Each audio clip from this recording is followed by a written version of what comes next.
This is the US Open on 5 Live Sports.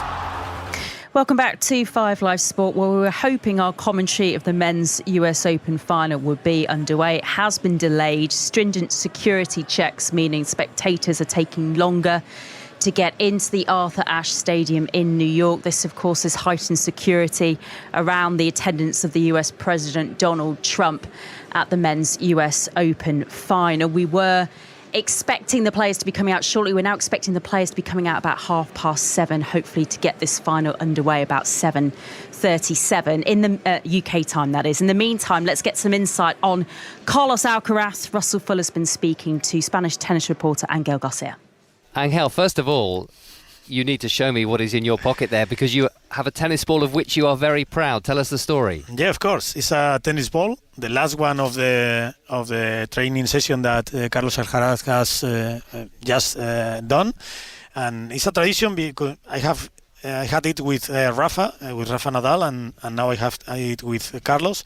That I asked them for a ball just the training session before the final. If they don't get the final, okay, no tradition. I don't have my ball. So Rafa, well, his physio always gave it to me in the past, and now Carlos also, or his physio, or his manager, whatever, whoever, then they give me the ball. So I have one signed ball of the last training session of Carlos, always before the final. And did you cover all of Rafael Nadal's 22 Grand Slam titles? Not the 22, but most of them. Maybe 16, maybe. And I have all the balls on my house. Yeah. Yes, they are kept on a big box with all my credentials, one like you have. And yeah, every Grand Slam, one of them get the final. I have my ball as a, to remember that moment. Do you think that it's going to be a successful day for Spain? He's playing extremely well, isn't he? He's playing really well, but above all, he's been really consistent. I haven't seen this consistency on Carlos, never. Mentally, I told you in the past that he has told us that I'm going to the moon, or I've gone to the moon. That's always 3 games, 1 set, whatever. Carlos was, not with the concentrated on the match and always lose a lot of games or even a set or whatever.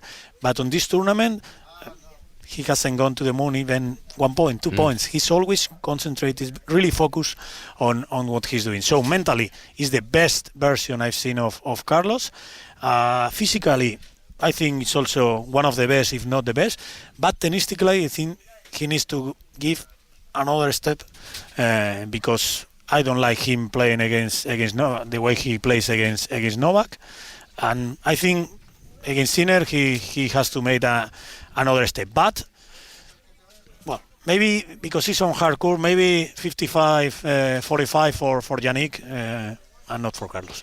Why do you think he is showing the greater consistency here? Does it have anything to do with losing the Wimbledon final to Jannik Sinner, or do you just think it's part of him maturing as a person? I think it's most the second one, that he's more mature. He's, focusing on a lot of things outside the court. He's always saying us that he's paying a lot of attention on, food, rest, mobile phone to put it apart and everything. So I think he's doing the things really well outside the court, and inside the court, I think also the Wimbledon final has motivated him. Okay, I made a great tournament, and then we get the final, and I go down. I not serve as well as I serve the rest of the tournament. I don't play as well, so I think it's they are going to as Rafa and Roger did, or Novak, they are going to feed each other, and okay, you have won me on Paris, then I'm gonna win you on London. You have won me on London, then I'm gonna win you. I'll get you back in New York. So he seems to have moved on more quickly from the defeat at Wimbledon and been able to put it into perspective than perhaps he did after losing the Olympic gold medal match to Novak Djokovic. Yes. That really stung, didn't it? Completely agree. I don't know. Last year, Carlos was mentally completely off. after Olympics. Very, very, very, very tired. Everything. So this year they have made a much better schedule. That is okay. We rest in Canada. You have to clean your head. You have to go with your holiday, go with your friends, and whatever. And then on Cincinnati, he was good version. But here, promise, mentally, I've never seen Carlos like this. He's, almost perfect mentally. Well, listening to that is our commentary team in New York. Russell Fuller, David Law, the 2013 Wimbledon champion, Marion Bartley, and former British number one, Annabel Croft, as we wait for this delayed men's US Open final to start, for the players to walk out onto Arthur Ashe. Russell, what I really liked in that interview with Angel Garcia is the fact that he described this version of Carlos Alcaraz as the best version of him that he's seen. Yes, and I think everything has come together beautifully at this US Open in terms of his consistency, in terms of his ruthlessness, the fact that he's not dropped a set in the first 6 rounds. It doesn't mean we haven't seen him playing some extraordinary tennis before. After all, he won this US Open title in 2022. He was on court, though, then for 23 hours and 39 minutes. Just think about that over 7 rounds. It was an extraordinary story that he ended up winning the title. So now much, much more efficient. Looks to be playing extremely well, conserving energy where he can. And I think, as I put to Angel there, it's just the fact that he's getting a little bit older now. He's only 22 years of age. It does take a long time for everything to come together, but everything seems to be heading in the right direction. And he seems to be motivated to kind of show something, to prove something, Marion, as sort of we were all saying earlier, in terms of losing that Wimbledon final to Jannik Sinner and coming back and proving a point here on the hard courts of New York. Yeah, I don't know if it's about proving that he can beat Sinner. I think it's about writing history for him. I think he has been very well aware since a very young age that he will be very special, and therefore he wants to add as many Grand Slam as he can possibly when he have those incredible years as he is right now, which is in the top of his level, being still extremely young, staying roughly injury free.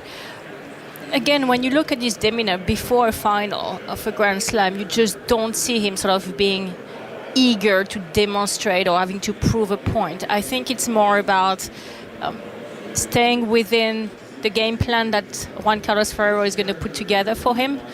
Again, it was very interesting to see the interaction they had in the players' restaurant, because both teams were literally in one table next to each other and going through the game plans together with their players while they were eating their food. And you can tell that both players were extremely relaxed. The team were slightly more already into the nervous stress of the match. But it's just coming down to the execution on the day. Who is able to take away the forehand from each other? And when you look at the stats at Roland Garros, for example, for 2 sets, the first 2 sets, Sinner was able to really get his backhand cross enough so Alcaraz couldn't turn around and go those sort of mid-court ball when he's able to dictate with the forehand. And as the match was going on, he was able less and less to do that. I think very much on the hard court, or even in the next head-to-head they will have, they just love to play each other because they bring the best out of each other. And it's an exciting match for both of them as well, because when you're able to play at such a high level and you feel it's your best level, yes, of course you want to come out of it as a winner, but even if you lose it, it's not that bitter because you have produced tremendous tennis. And I think that's probably why they're in that state of mind before going into this men's final today and feeling so relaxed about it, because they know the level is going to be absolutely insane and people are going to love it. And very much knowing Alcaraz, he also plays for the people as much as playing for himself. He just loves to entertain the crowd. So I don't think he's going to come in trying to prove a point. I think he's going to come in thinking, okay, I've been playing amazing tennis. I had to only defend 9 break points until today. I served really well. It was not the case in the final of Wimbledon. I actually lost that match because my first serve percentage was just not high enough. Let me try to focus on that, and let's see where that takes me. But I don't think he's coming with sort of a revenge spirit in terms of being sort of angry at anything. It just comes in as wanted to win the US Open one more time, but if he had to go down against Sinner, who plays better on the day than him, I think he would be fine with that. Certainly think he looks ultra-focused this tournament, maybe more than I've ever seen him. I don't remember seeing him go through a tournament without such a lapse like he's had in the past. And one thing I do wonder, Annabelle, given that we're in this position where the final men's singles final was meant to have started 20 minutes ago. We know it's going to be at least another 20 minutes until first ball. The players are due out, we reckon, in about 17 minutes from now, although this place is still probably less than half full, so they've got a big job on their hands to get people through these security scanners because of the president's arrival and presence here, and they've got these airport security scanners trying to get thousands of people through. So we don't exactly know when we'll end up starting and whether the place will be full, but that extra weight, does that favour one or the other, given the personalities that they are? We have this very measured guy in Jannik Sinner, maybe a slightly different personality in Carlos Alcaraz. We have the roof on for a start, so this is not an outdoor match today. I just wonder, these other factors, who will it favour? It is a very good point and a very good question, but I actually don't think it's going to bother either of them. They are both the type of characters who can cope with what is going on. But this is a very unprecedented situation. But of course, if they keep delaying it, I mean, this stadium is... it's pretty empty, I'm going to be honest. There's a smattering of people in here, but it's not really filling up. And for, I'd say, a good 35, 40 minutes we've been discussing it, but there doesn't seem to be that many more people in here. The other factor that's going to come into play is because when these players knew that they were going to play at 2 o'clock, everything would have been worked backwards to the practice session ahead of that, when to put the fuel in for the practice session, when to go have your shower, get ready. Marion saw them having some food. But if you keep delaying it, then there's going to be that extra factor of when do they next have the next meal, or is that going to be too close to when they're going to be playing? So all of these things are really, really important because they need to digest that food. And I think probably out of fairness to the players, they are going to stick to 2:30. We're getting a sense of that, Marion, because the pre-show routine is underway on the big screens inside the Arthur Ashe Stadium, and we finally have a running order for today, which was delivered a lot later than it normally is. And the suggestion is that national anthem will be at 7:31 UK time, and that the pre-match interviews with the players in the tunnel will follow about 5 minutes later. I have to say that both players were warned yesterday to arrive much earlier than usual today. Therefore, Jannik Sinner arrived at 9:25 this morning for supposed to be 2 p.m. starts final, which is extremely early. In a normal situation, they would have never arrived that early. And Carlos Alcaraz was just a bit after, but before 10 a.m. local time here in New York. So they've both been aware that they had to probably change a bit the routine they used to have because of the presence of the President of the United States of America. That being said, I'm completely on the same side of Annabelle. I don't think they can be bothered by anything. I just think they will get on with whatever has been requested by the USTA and the US Open Committee and referees, and whatever they've been told to go on court and do the court interview on the corridor before going on the Ashe Stadium, that's when they will get ready for it. But they've been so used to deal with so many situations that I don't think they will be bothered by it. Maz, what we don't know is how stringent the warnings from the USTA were to ticket holders to get here early. Certainly those of us in the media were told we should get here early, and television crews and announcers, as they call them over here, were told that they should be on site by 9:30, some 4.5 hours before the match started. We don't know how strong those warnings were to the ticket holders, and actually, even if they were diligent with their warnings, how many people just decided, oh, I'm sure it'll be fine, and bussed it and turned up an hour or so before the final was due to begin. Some of our colleagues who are outside say that the back of the queue snakes around the grandstand court. That won't mean a lot to you if you've not been here to Flushing Meadows, but it's a long, long, long queue indeed. And we think there's about 15 style airport scanners at the approach to the Arthur Ashe Stadium. And if you think there's probably only about 5,000 or 6,000 people inside the stadium at the moment, and you've got another 18,000 people to get in, it would suggest that actually some people may not even see this match at all, as it looks like it is going to start in about 15 minutes' time. I was going to ask that question. I'm wondering if you guys can see that the shots that I can see of sort of the two players trying to keep warm, trying to keep themselves busy ahead of walking out onto court. Carlos Alcaraz doing lots of stretches on a yoga mat, lots more sort of physical and tomfoolery really from Jannik Sinner. There was pictures earlier of him trying to put a rubber glove on one of his support staff's heads, sort of like the penguin does in Wallace and Gromit when he has his chicken disguise. I mean, he really seems like he's just really relaxed, playing keepy uppies, chasing his team members around the peloton bikes in his warm-up area, hoping he doesn't fall over and injure himself. But the vibe in particular that Jannik Sinner is giving out is just almost so relaxed, like it's almost just he's just waiting for a delay just to get out on a training court almost. Yeah, we're not getting those pictures, unfortunately. We're getting Jessica Alba and Courtney Cox and David Duchovny on the big screen. So keep us posted. Well, no, I mean, he does look, I have to say, he does look very, very relaxed, Jannik Sinner, laughing and joking away. And there is certainly more of a game face from Carlos Alcaraz, which again would sort of feed into the narrative that we've been talking about in the build-up, and obviously what you were talking to Angel about as well, the fact that mentally he seems to be the most focused that he's seen from the Spaniard heading into this final.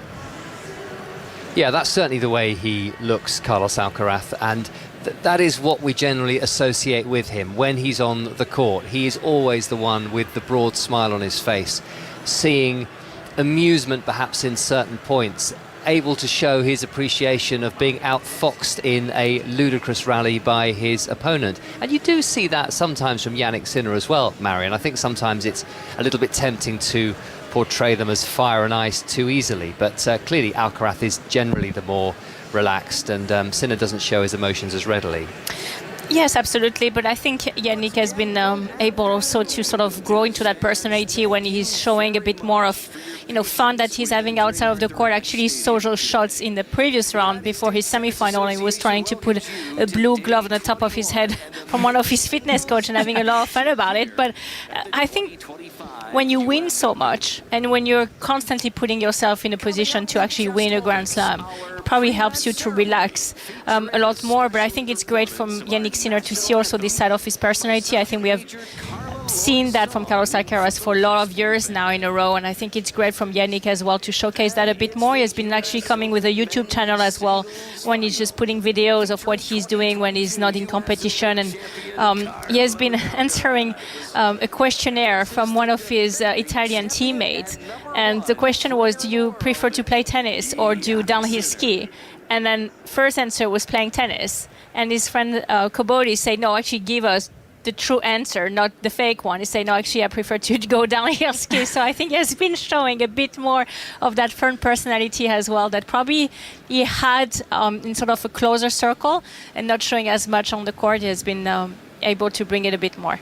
We started talking about this earlier before Donald Trump made a small appearance in the middle of Annabelle's answer, but now we've got all four of you together.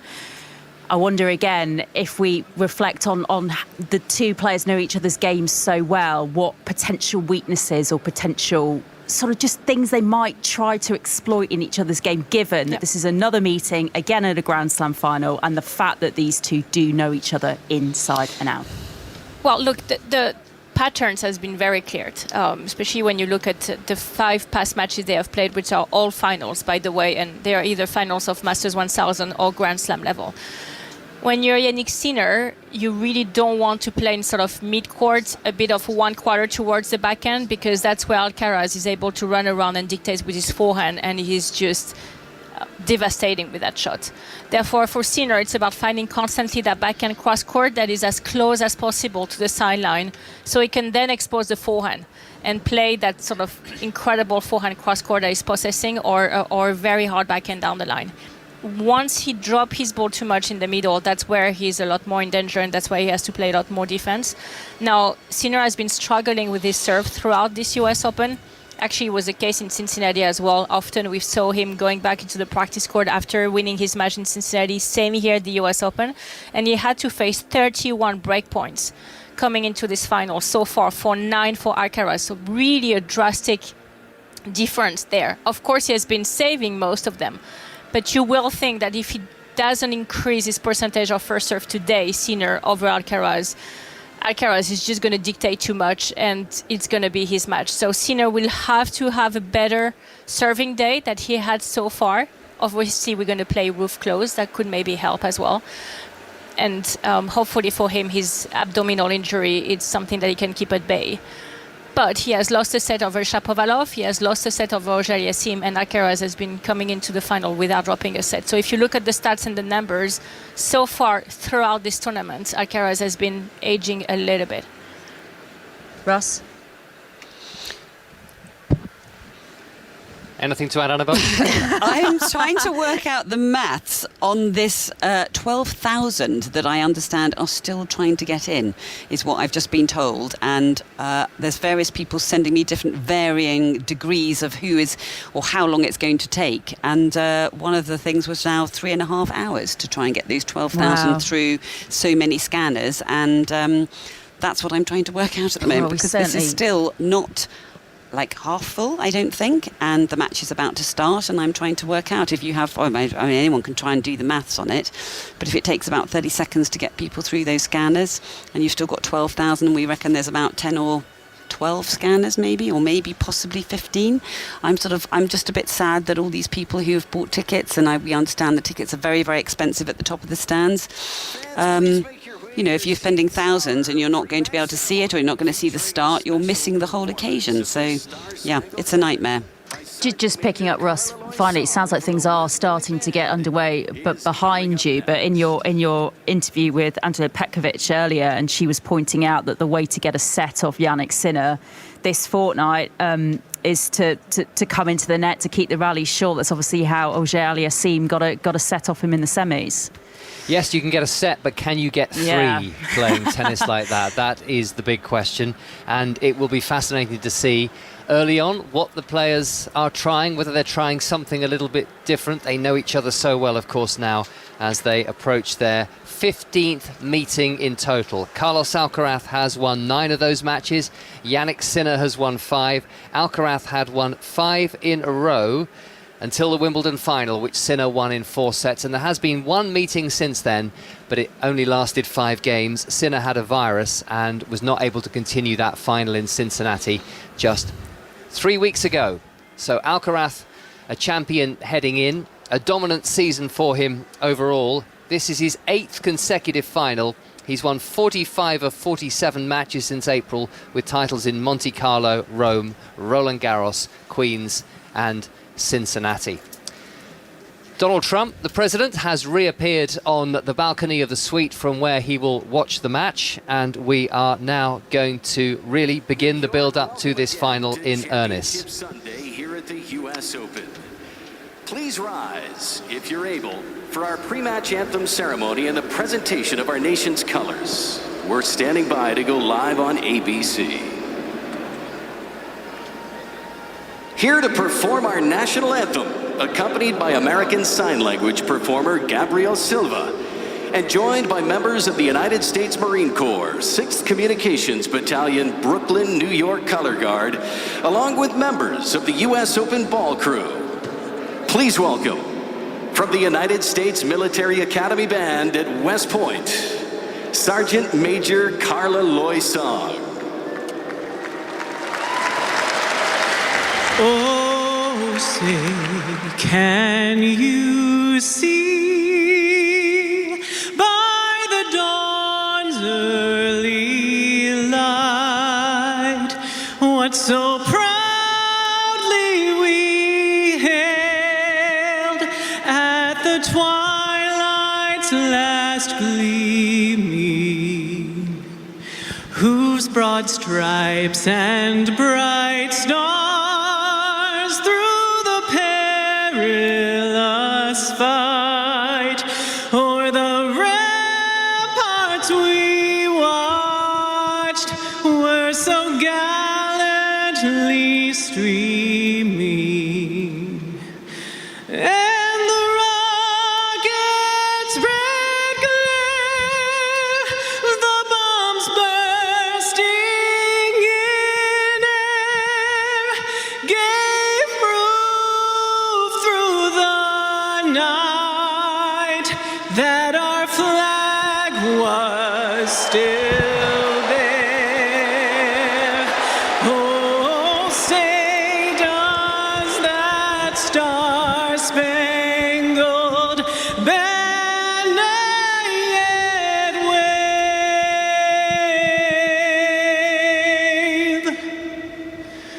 o'er the land of the free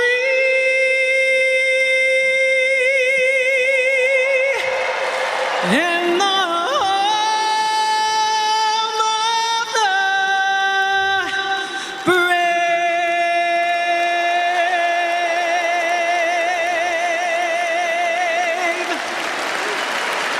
Sergeant Major Carla Loy performing the Star-Spangled Banner as a giant American flag was unfurled over the Arthur Ashe Stadium here, over the playing surface by the United States Marine Corps 6th Communication Battalion from Brooklyn in New York. I'm not sure quite what you could hear as opposed to what we could hear, but taking my headphones off, there was definitely quite a lot of booing there directed towards the president when he was pictured on the big screen inside the arena with his hand on his heart during the anthem. Some support as well, but definitely booing was audible within the Arthur Ashe Stadium as we build up to this men's singles final on 5 Live and BBC Sounds, and the players will be out in the next 3 or 4 minutes. As we look around, we're probably getting towards the half-full stage, so that would be around about 12,000, but there are 24,000 seats here to be filled, and there's no prospect, because of the security clearances required to get into the stadium today, that those seats are going to be filled by the time the match gets underway in the next 10 minutes or so. But the excitement is unquestionably building now as we look forward to Jannik Sinner against Carlos Alcaraz. A reminder that for Jannik Sinner, this will be his 6th Grand Slam final. He's trying to win a 5th Grand Slam title. And for Carlos Alcaraz, a 7th Grand Slam final. And he is looking to win a 6th Grand Slam title. So they have both tasted defeat in a Grand Slam final this year for the first time in their careers, Annabelle. Yeah, I mean, I don't know what we read into that, because both of them are so hungry to add further titles to each other, to their total. Obviously, Sinner's trying to level up with Alcaraz. Alcaraz is so furious about what happened at Wimbledon, and I've seen a different Alcaraz since that loss, and I've seen a more focused, more concentrated, and sort of, I know we keep saying less flamboyant, but he really has been. I think there have been many more ups and downs before that, and since that final, I think it's almost going to project him onto greater heights. I just think that he is playing the slightly better tennis during the course of these championships, and I did watch both of their warm-ups, and I thought Alcaraz looked absolutely spectacular out on this court this morning. He was just pummeling the ball. He hardly missed a shot, and he looked hungry, fit, raring to go, whereas Sinner's looked a little bit more, I don't know, just looked like he was just sort of going through the motions, and I'm not quite sure whether he's carrying a little bit of a niggling injury, but I just felt like if you judged it on warm-ups alone, I thought Alcaraz looked fit and raring to go. The players will be leaving the locker room very shortly, and we'll get a chance to hear their thoughts before they make their way out onto the Arthur Ashe Stadium. Jannik Sinner has dropped 2 sets to get this far against Denis Shapovalov in the 3rd round, who at 1 set all in the 3rd set actually had a point for a double break advantage, and then in a very excellent high-quality semi-final to Felix Auger-Aliassime. Carlos Alcaraz yet to drop a set. He's beaten 3 seeds, Luciano Darderi of Italy, Jiří Lehečka of the Czech Republic, and then Novak Djokovic in straight sets in the semi-finals, a match he won 6-4, 7-6, 6-2, with Djokovic admitting that he just ran out of gas in the 3rd set. And he is the first man, he hopes, to win the US Open without dropping a set since Neil Fraser in 1960. Here he is talking to James Blake in the tunnel. What's been working so well for you on the serve? Well, I just put some more attention, on the serve, just to improve as much as I can. I know nowadays, the serve is a really important weapon in the matches, so I'm just really happy with the way that I'm serving in the tournament. Again, against Jannik, one of the probably best on tour right now with the return, so it's going to be difficult today, but I'm ready. Huge match today. Number 1 is on the line. Is that something you think about, or is it just about lifting the US Open trophy? Well, I try not to think of thanks, to remind me that. No, but I think today is a lot of things, on the line. I'm trying not to think about those things. I try to focus on the goals that I set it up, myself, and I'm playing a great tennis. Well, good luck today, Carlos.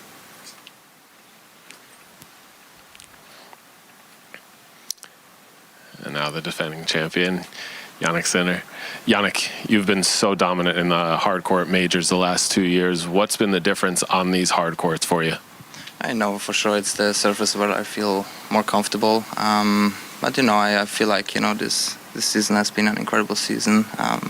Obviously very happy to stand here again in the finals, and let's see what's coming. This tournament has notoriously been extremely difficult to defend. Do you think there'll be any different challenges today? It's finals is always a special occasion. I'm not thinking about defending or not. We just all hope for a good match. Obviously, he's the best player in the world right now. He's playing an incredible tennis. So let's see what's coming, and obviously I will try my best. Good luck today, Jannik.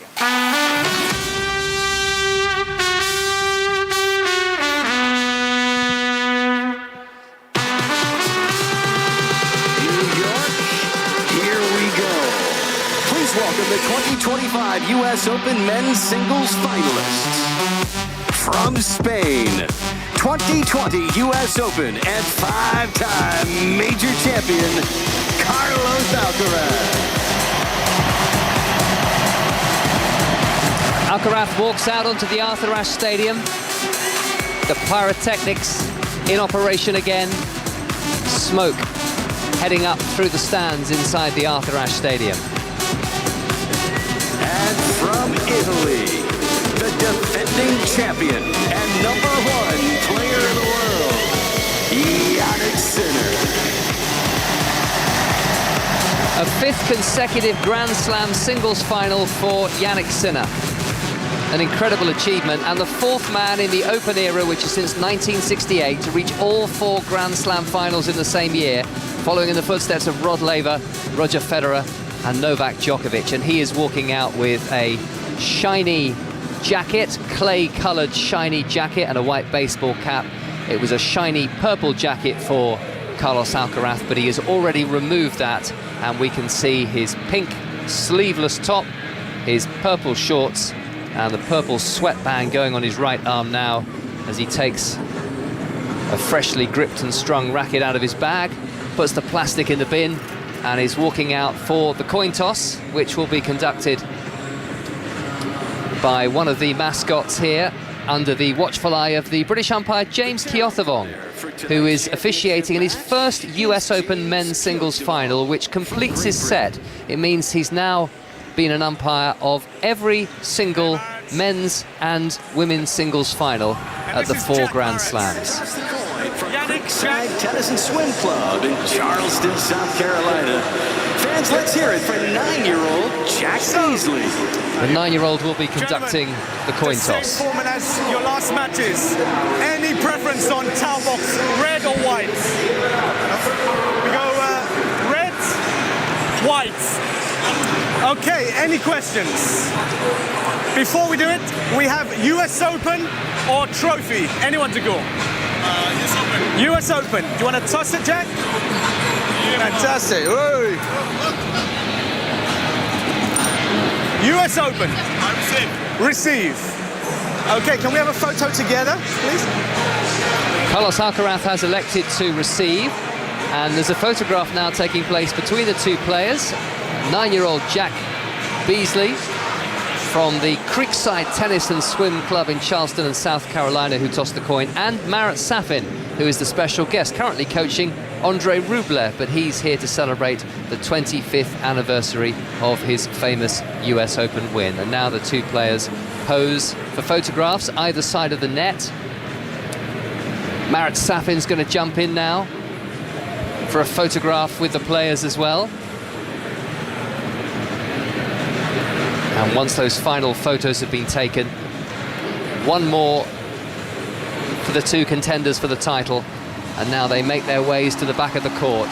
Sinner jogs to the back of the court, Alcaraz sprints to the baseline, and the knockout will continue and will be underway in just 4 or 5 minutes.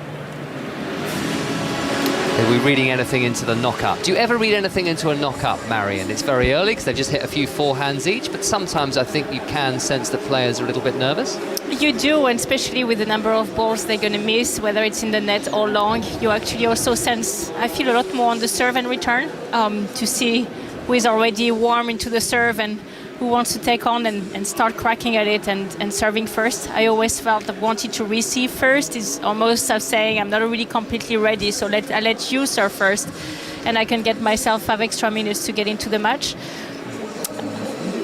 But those two players have been playing so good so far into this tournament that for sure they're absolutely ready for it. And we have some nice guests in the house today as well. We do. So President Trump is here, Ben Stiller is here, Danny DeVito is here, Pep Guardiola is here. Which of those have you been photographed with already? With Pep, actually. It was really nice. I used to do some work for the Manchester City Foundation. So I've been coming down to the training camp quite often, and Pep told me that he would love to have a tennis hit with me in Dubai or at Wimbledon. And he said we will have first a warm-up in Dubai so he can get his forehand going, and then he will come to Wimbledon to have a hit, which obviously I was delighted by, since I love my football as well. So I just reminded him that the speech he had in the locker room in Barcelona in 2015 over the Gladiator music was probably one of the best speeches I ever heard. So it was a nice interaction. Making the most of the international break, Pep Guardiola. The US Open regularly coincides with the first international break of the football season, the second week of the championships at least, so perhaps not so surprising that he should have made his way across the Atlantic for this men's singles final between the world number 1 Jannik Sinner and the world number 2 Carlos Alcaraz. The winner will not only be US Open champion for a second time, but they will become world number 1. In Sinner's case, he'll extend his run in the top spot. He's been there for 65 weeks since June the 10th, 2024. But that is under threat today, as is his US Open title. So, who will win the third Grand Slam final installment of 2025 between Sinner and Alcaraz? We're fighting for the great things in tennis, and I think that makes a good rivalry. 2 championship points have come and gone. Here's a third for Jannik Sinner of Italy. It's great for the sport, having rivalries, having hopefully great matches. On to the baseline goes Alcaraz, and Sinner nets! And Alcaraz survives! Unbelievable. There are many things what makes him so difficult to play against. Alcaraz with the forehand down the line, passing winner. What other way was he going to win the title? The longest final in French Open history. Perhaps the greatest final we've seen here.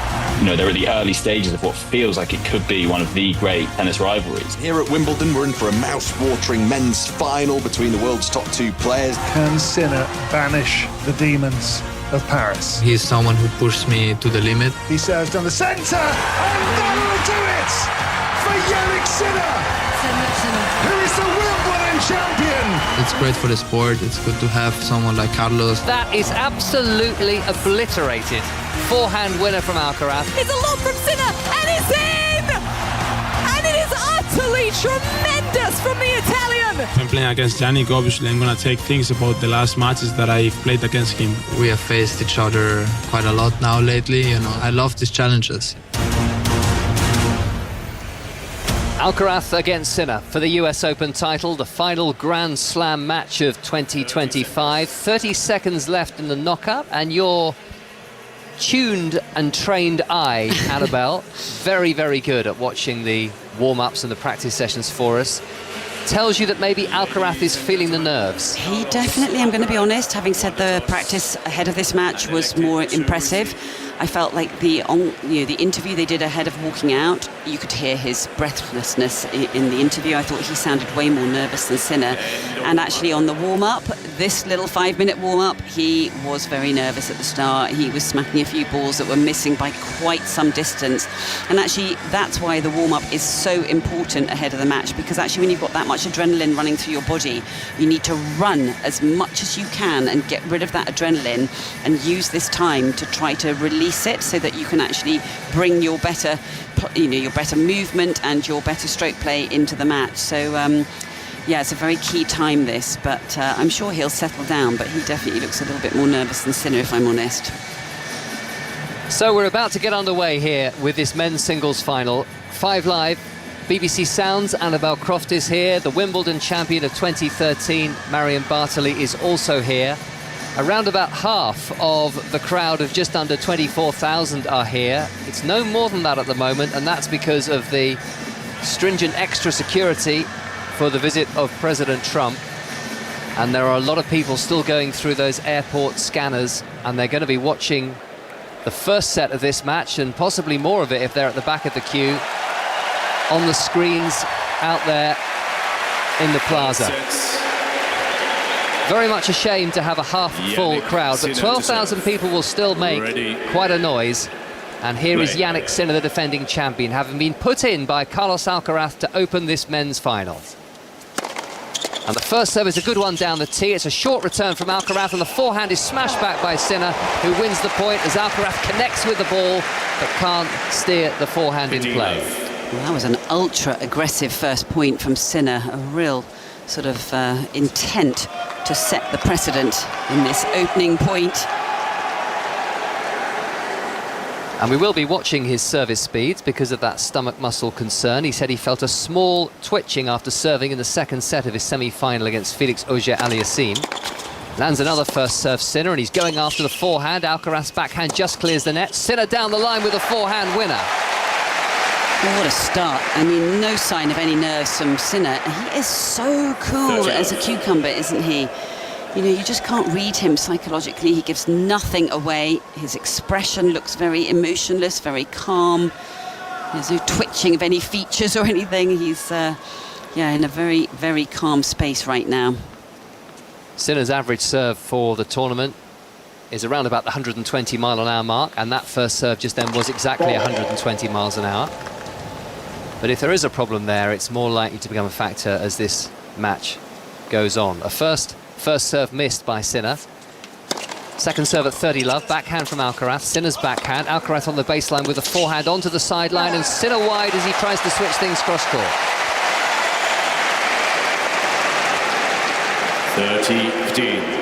Well, I've got a very good eye on the president, who's sitting in that box, watching on the sidelines there, but he's leaning forward, very interested in the tennis. I wonder how his own tennis is. You haven't played with him, Marion, have you? No. No. 30-15.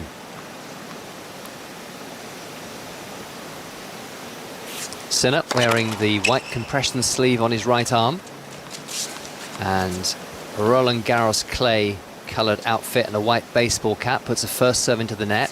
He's at the far end as we watch on from the high commentary position on Ash, and we're watching Sinner show a little bit of frustration as he misses a forehand, and from 30 love it's 30 all, and Carlos Alcaraz maybe spying an opportunity. There was a great depth on the return of serve from Carlos, and just playing really straight into the center, not giving an angle to Jannik Sinner, who was not quite ready on the footwork to really create enough space to actually hit that inside-out forehand.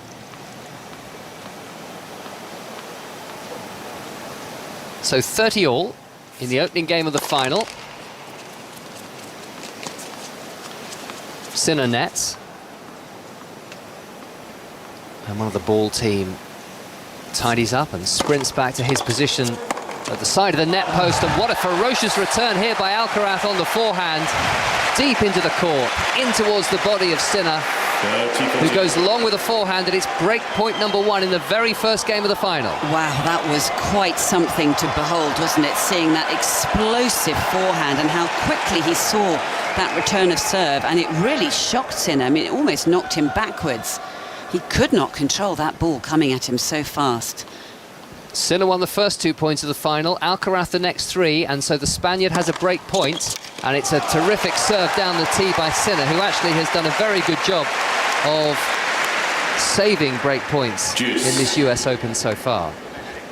Well, he had 31 break points to face and he saved 27, but it was so interesting because since the beginning of this game, Ross, Alcaraz really took the tactical stand to stay very close to the baseline on the second serve return, which was not the case at Wimbledon. When you look at his placement, he was a lot further back, trying to make the return in play. Today has really a different mindset. Deuce, first game of the final. Sinner nets.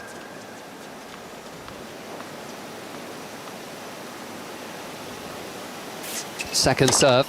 Backhand reply from Alcaraz. Sinner with a forehand down the line. Alcaraz backhand cross-court. Cross-court with the backhand goes Sinner. Now he's unleashing a forehand, lands it on the baseline. Great defence from Alcaraz, whose backhand is cross-court. Sinner cross-court, flicks the tape and lands in. Alcaraz pushes one down the line. He's on the move to hit the forehand just over the baseline, Alcaraz. And Sinner has game point.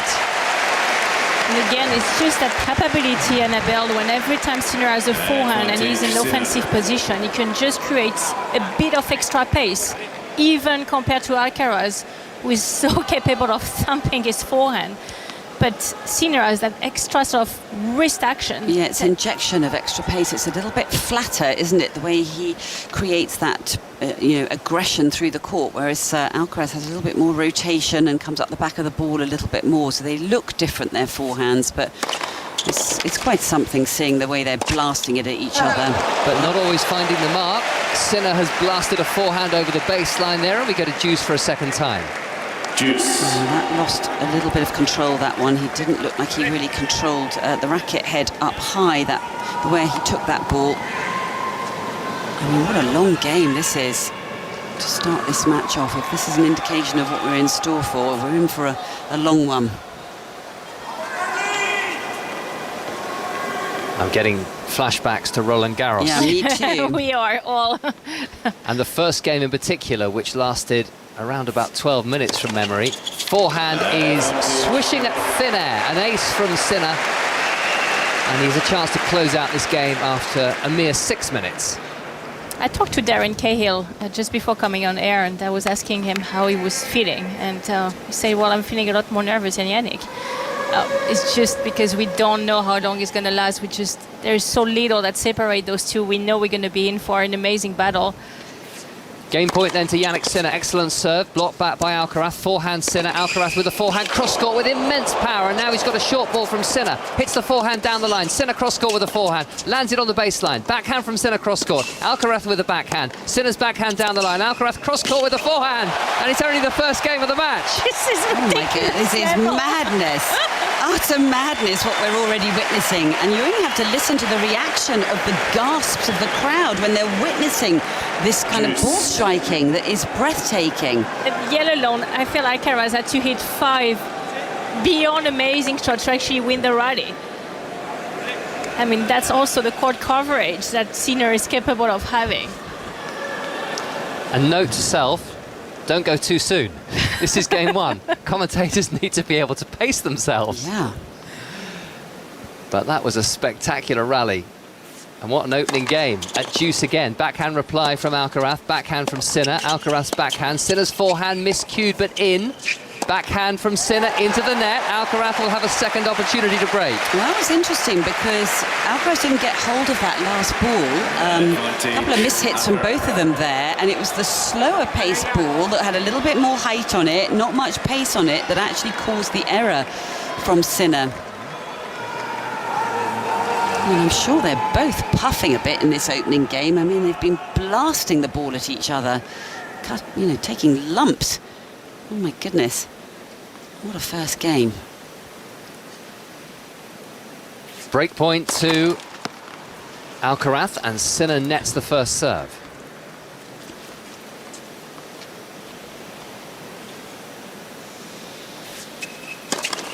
Backhand reply, cross-court from Alcaraz. Slice backhand from the Spaniard. The backhand into the net from Sinner, who is broken. In the opening game of the final, as he tries to defend the title he won 12 months ago. An 8-minute game, Alcaraz wins it. And we will now find out what's happening in the World Cup qualifier between Germany and Northern Ireland. Paul Gilmore. Goal coming on 7 minutes. Germany 1, Northern Ireland 0. Owen Toll was caught on the ball. Suddenly Serge Gnabry was clear on goal, chased by Devaney. But as Peacock Farrell committed, he produced a beautiful dink, perfectly weighted. Germany lead 1-0. As does Carlos Alcaraz over Jannik Sinner, having broken serve in the opening game of the final. And we're watching here on 5 Live and BBC Sounds with Annabelle Croft and Marion Bartley. Well, it's quite interesting that actually it's Sinner who has lost the least amount of games coming into this final. 52 games only, but still lost 2 sets. Carlos Alcaraz lost 58 games, but didn't drop a set to win the final, and already is a breakup. And now serving and missing his first serve. He's been broken just twice in the championships. Sinner only 4 times, but one potentially significant factor is that Alcaraz has been landing a lot more first serves than Sinner, 63% to 56%, which could be significant if it's replicated today. That's just wide with the backhand cross-court by Alcaraz, so Sinner draws first blood in this game. I mean, neither player here is wasting a single opportunity to thump the ball with bludgeoning power into the corners. I mean, both of them are going to push each other both physically and mentally in this match today. But also I think what was interesting in that opening game was just those few little slice backhands from Alcaraz just seemed to cause that little bit of extra damage and create the unforced error. Forehand from Sinner. Alcaraz backhand cross-court. Sinner with the backhand. Alcaraz cross-court backhand with real pace onto the sideline. But Sinner absorbing these blows and hitting with real ferocity himself. This is onto the baseline from Alcaraz. A backhand cross-court from the Spaniard. Sinner nets with the backhand cross-court. And it comes as a surprise when an error is made, even after a rally of 12 to 14 shots. Well, I just can't see how it's humanly possible for these two to just be playing at this kind of level over the course of 5 hours. I mean, maybe it is. They will. They have done it in Roland Garros. It was not much of a drop there for so many hours. Wimbledon was a sort of the one where Carlos dropped a little bit on a hard court, though, isn't it? Yeah. Just because of the nature of the surface, the pushing off from it, the physicality of the surface. I mean, it's just absolutely jaw-dropping what we're witnessing in the first few minutes. 15-all, second serve Alcaraz. It's a good deep one, and it's shanked the backhand return by Sinner. 30-15. Well, Alcaraz has been really serving extremely well so far in this US Open, and again I think he has been adding more RPM into his second serve, and the fact that that ball is just turning a bit more caught by surprise Sinner on that last occasion. He really wanted to be inside the court and hit a winner, but just couldn't.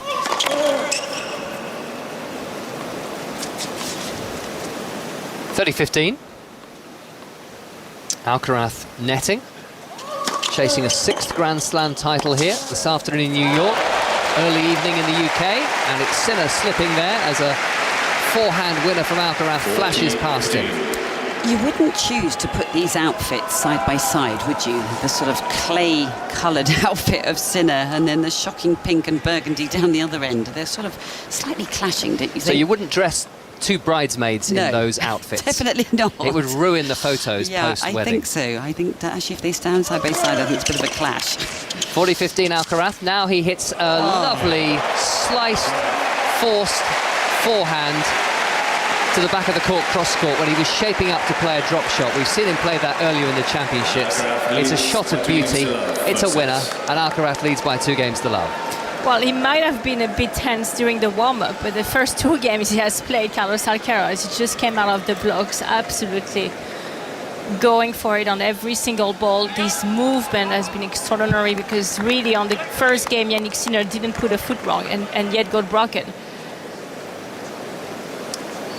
People coming into the Arthur Ashe Stadium all the time to try and fill those 23,771 seats. Alcaraz hitting a forehand back at Sinner, who replies with a forehand and comes forward and plays a lovely angled backhand drop volley winner. A reminder, if you've just joined us, that the final started half an hour late to allow more spectators to get into the Arthur Ashe Stadium. They were caught out by the enhanced security put in place for the visit of President Trump, and it is filling up all the time, but there are still, I would imagine, at least 7,000 or 8,000 empty seats.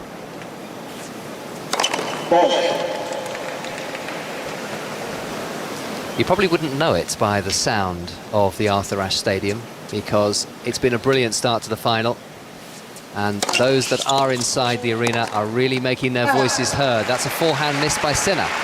It's another forehand that the ball has just come off the strings a little bit quickly, and he's lost control on it, and he was trying to be aggressive into that forehand corner. There's a few worried looks on the expressions of Sinner's camp.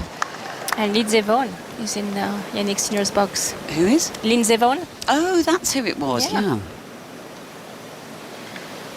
They both have I recognise her. strong skiing pedigree, don't they? We wonder what Jannik Sinner would have achieved on the skis had he decided that that was going to be his #1 sport. Service winner here as the Alcaraz service return is long.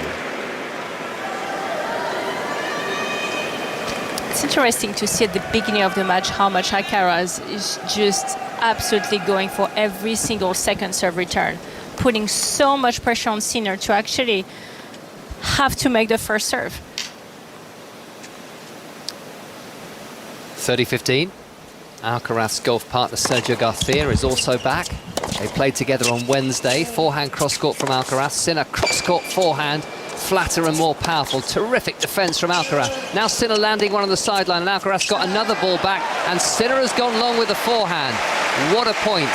What a defensive rear guard that was from Alcaraz. Oh my goodness, it was incredible. He was so far back on the court. I mean, his legs were splayed all over the place. He was trying to reach the ball, somehow did that squash shot forehand, but that versatility that he has in that wrist to be able to make those adjustments and absorb the pace, and he just did enough to get it back and neutralise the point, and another one to back it up. As you say, incredible defence, and it's brought about another error. So having to work quite hard for these service games, Sinner.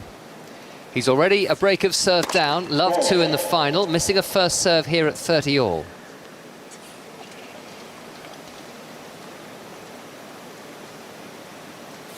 Second serve from Sinner, backhand Alcaraz again, really going after it. Forehand Alcaraz, missed this time as he tried to smash that forehand down the line for a winner. 40-30. Well, it's quite clear to see that really the game plan from Carlos Alcaraz is every single time there's going to be a slightly more neutral ball, he will go in the offense. He will not second guess. He will just go and attack Jannik Sinner, who is just forcing him to come up with a lot more pace than usual as well. Game point to Jannik Sinner. Backhand high return from Carlos Alcaraz, the drive volley from Sinner, and Alcaraz goes long and wide with a speculative forehand cross-court, and Jannik Sinner has won his first game and actually ended a run of 7 games in a row to Carlos Alcaraz, spread over the last 2 meetings, but the first 5 in Cincinnati were when Sinner was struggling from a virus in the final and actually retired just 5 games in when 5-love down. So he's on the board, and it is 2-1 Alcaraz, and he does have this early break of serve here on 5 Live and BBC Sounds. How much do you think the chance to become world #1 on Monday will be in their minds? For Sinner, he's got used to being in that position. Alcaraz, I'm sure, has been secretly craving it for a while, Marion. Well, when he was asked the question by James Blake, he just didn't really want you to think about it. So you normally, psychologically, when you don't want to think about some things because the pressure is too high. So I would think it's probably because of that he just wants to focus on the task at hand. We're just saying Danny DeVito on the screen right now. That's why you can hear the cheer in the back. We had Steph Curry as well. We had a lot of celebrities showing up for this US Open final. But when you look at the beginning of this match, we just have all the ingredients for once again an incredible final. And we're sort of hoping and anticipating that it could be the case. But, you know, we were also debating on Sinner being maybe slightly injured and maybe not being able to bring his best. Well, so far we have our answers. The level is just incredible for both of them. And the advantage in the very early stages is Alcaraz, as he leads with the break by 2 games to 1. He's not been world #1 since September 2023. Wow, that sounds quite a long time ago, doesn't it? And there's a certain symmetry because when he won his first title here at the US Open in 2022, he was playing Casper Ruud in the final. And improbably though it feels now, the winner of that match knew they would be world number one, and it went to Alcaraz, and he became the first teenage world number one in ATP rankings history. Sinner now on the attack in the latest Alcaraz service game, and he ends the point with an overhead at the net. I mean, this is the danger that Sinner brings to every single tennis match, is that ability to take that serve return and thunder it onto the baseline to the point where Alcaraz had to half volley it, but by doing that, he came off the ball, wasn't able to be aggressive, and then suddenly Sinner is onto that next point. It's almost like his simple formula that he applies, but that was really quite something. Bruce Springsteen and Sting are also in the crowd today. Here's a forehand from Alcaraz down the line. Winner. 15 all. They always call that forehand into the forehand corner the Pete Sampras forehand. He had that one nailed every time. Didn't matter how low the ball was or how high it was, always very aggressive into that forehand corner from almost outside near the backhand side of the court where he's hitting it. Serving and volleying here, Alcaraz. The lob from Sinner doesn't get hold of it at all, and that was Alcaraz smashing the ball away. Very smart play that from Alcaraz, just to throw that into the mix and keep Sinner guessing as to what he's going to be doing. And sometimes a moment like that can be worth more than just the point that he's won. I mentioned Sergio Garcia being in the crowd again just a moment or two ago. I don't know whether he's paid his debt to Carlos Alcaraz yet. Owed him $200, Alcaraz was saying, after Alcaraz beat him on the golf course. I think he got a shot a hole. He has a handicap of 14, Alcaraz, so that sounds about right.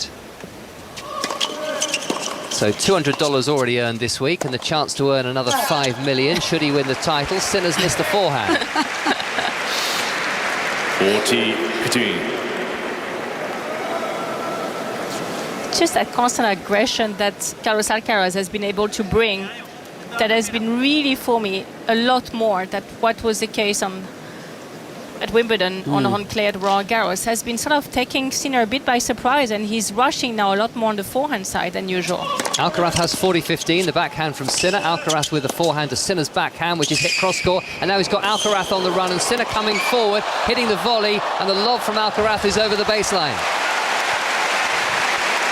Every single time he's been pinned into that backhand corner, Alcaraz, and he's had to resort to the slice to try to defend. Sinner is up at the net already. I mean, his speed, his understanding of the court. I mean, the cross-court backhand he hit there, it was absolutely brilliant. The anticipation and the reading of the trajectory with Sinner is just absolutely incredible. But that backhand volley was actually very hard to execute as well. Yeah. Just sliding towards the net, you have to stop your footwork.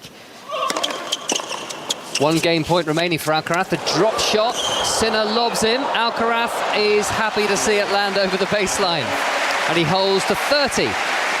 Well, we saw a little bit of everything in the repertoire there from Alcaraz. We saw the serve volley, we saw the drop shot there at the end. He's starting to bring his mix and his artistry into this match, and we're only 4 games in, but you know, the crowd already, you can hear from the reaction of what they're witnessing. They are witnessing a really special ability out here and talent from both of these players. They are, and we're actually happy to say that the stadium now is almost, I would say, 70% capacity.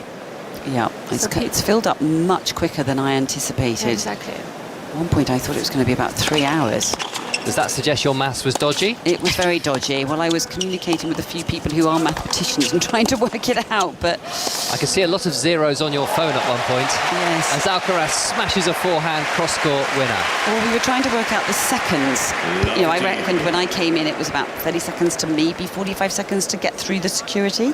And I was trying to work out if you had 24,000 trying to do that. Right, so you were dividing 24,000 people by 15 scanners and trying to work out the number of seconds it would take and convert that into minutes and hours. And understandably, you got a bit stuck. I got very stuck. Which is why I got a bit distracted, because I couldn't work it out. I mean, that sounds like key stage 4 mathematics to me, Annabelle. Well, I was not very good at maths, so I couldn't work it out. Annabel Croft and Marion Bartley here on 5 Live. Jannik Sinner's an early breakdown. He's love 15 down on serve. His backhand is straight back at the backhand of Alcaraz, who goes down the line. He's coming forward. Oh no, you can't do that. He's played it. He's made it. Carlos Alcaraz, take a bow. He's smiling. Come on. Oh, that is ridiculous. Can't be serious. Well, I hope we get to see lots of replays of this. This is a special shot right here. He's behind the service line. Even he's blowing out and kind of like let out a huge, charming grin. I think he's quite chuffed with that one. He's saying, wow, I'm good. Yeah, he is. He's very chuffed with that shot. I think even Steph Curry was impressed. And it's love 30 now on the Sinner serve, and he's already a break of serve down in this first set. 24 minutes played on 5 Live and BBC Sounds. Excellent serve by Sinner. He's got a very short put away now. Just waits for Alcaraz to commit to his backhand side and hits the forehand in the opposite corner. It's quite clear to see already that he's going to take a very special level of tennis from Jannik Sinner if he wants to come out of the winner today. Because what Alcaraz has been bringing so far, it's going to be very hard to match it. Yet to drop a set in the championships. Roger Federer, the last man to reach the final here without dropping a set. That was in 2015. No one's won the men's title here without dropping a set since Neil Fraser in 1960. Rafa Nadal did it a few times at Roland Garros, most recently in the pandemic year of 2020 when the championships were played in October, but didn't really matter to Nadal, did it? June, October, he invariably ended up winning the title. Forehand from Sinner, backhand slice Alcaraz over the baseline. Well, Alcaraz throwing in the slice in the mix there. Didn't quite get as much knife on the ball as he has done in previous slices, and then actually unsettled his own rhythm by coming up with the unforced error on the backhand, because Sinner was able to get hold of that first slice and just smack it into the corner. Take the time away from Alcaraz, so he's doing well to get back on track in this game, Sinner. 30 all. Alcaraz leads Sinner by 3 games to 1 in the first set of the men's singles final from New York. Roof is closed over the Arthur Ashe Stadium. Alcaraz is netting a backhand. We had a lot of heavy rain from the middle of yesterday afternoon. The roof was closed for the women's final. Not aware of any big thunderstorms, even though they were forecast, although it's possible they took place in the middle of the night, and it didn't wake me up. And today has been grey and showery, but the roof will remain closed, even if the threat of rain has probably passed now for the day. Game point Sinner. Forehand reply Alcaraz, just wide. Sinner holds from love 30. And so far, Alcaraz has been using a lot more the slice on the backhand side than usual. He's actually at 23%, but something he has been doing on his forehand which is quite extraordinary. He has been hitting a lot of his forehand over 100 miles per hour, which is a number that is just staggering from the back of the court. But he's also mixing it up with so much slower forehand. That's exactly the one that's actually Sinner missed on that high backhand, because the ball was having a lot more rotation, but it was a lot slower than usual. It was coming under 70 miles per hour, and that change of pace constantly bringing from Alcaraz on top of those incredible, insanely talented shots that he's bringing with his volleys and his drop shots, is just giving a mix that is very difficult to read for Sinner. The scene in front of us here on the Arthur Ashe Stadium. I'm looking down alongside Marion Bartley and Annabel Croft at the blue court. Huge runoff areas, light green surrounds, and we could see Carlos Alcaraz in his pink top on the bench on the near side of umpire James Kyothevong's chair, and Carlos Alcaraz on the far side. Every item of clothing, every item of bench wear has a sponsor's name attached to it. That's the way they do things at the US Open. Even the umpire's chair has a sponsor, although we do see that at other Grand Slams, including at Wimbledon in the last couple of years. Absorbing start, thrilling start. It's what we've come to expect from the number 1 and number 2 in the world. Sinner, the 24-year-old, Alcaraz, the 22-year-old, and it's the younger man with the advantage in the early stages, serving now with a 3-2 advantage.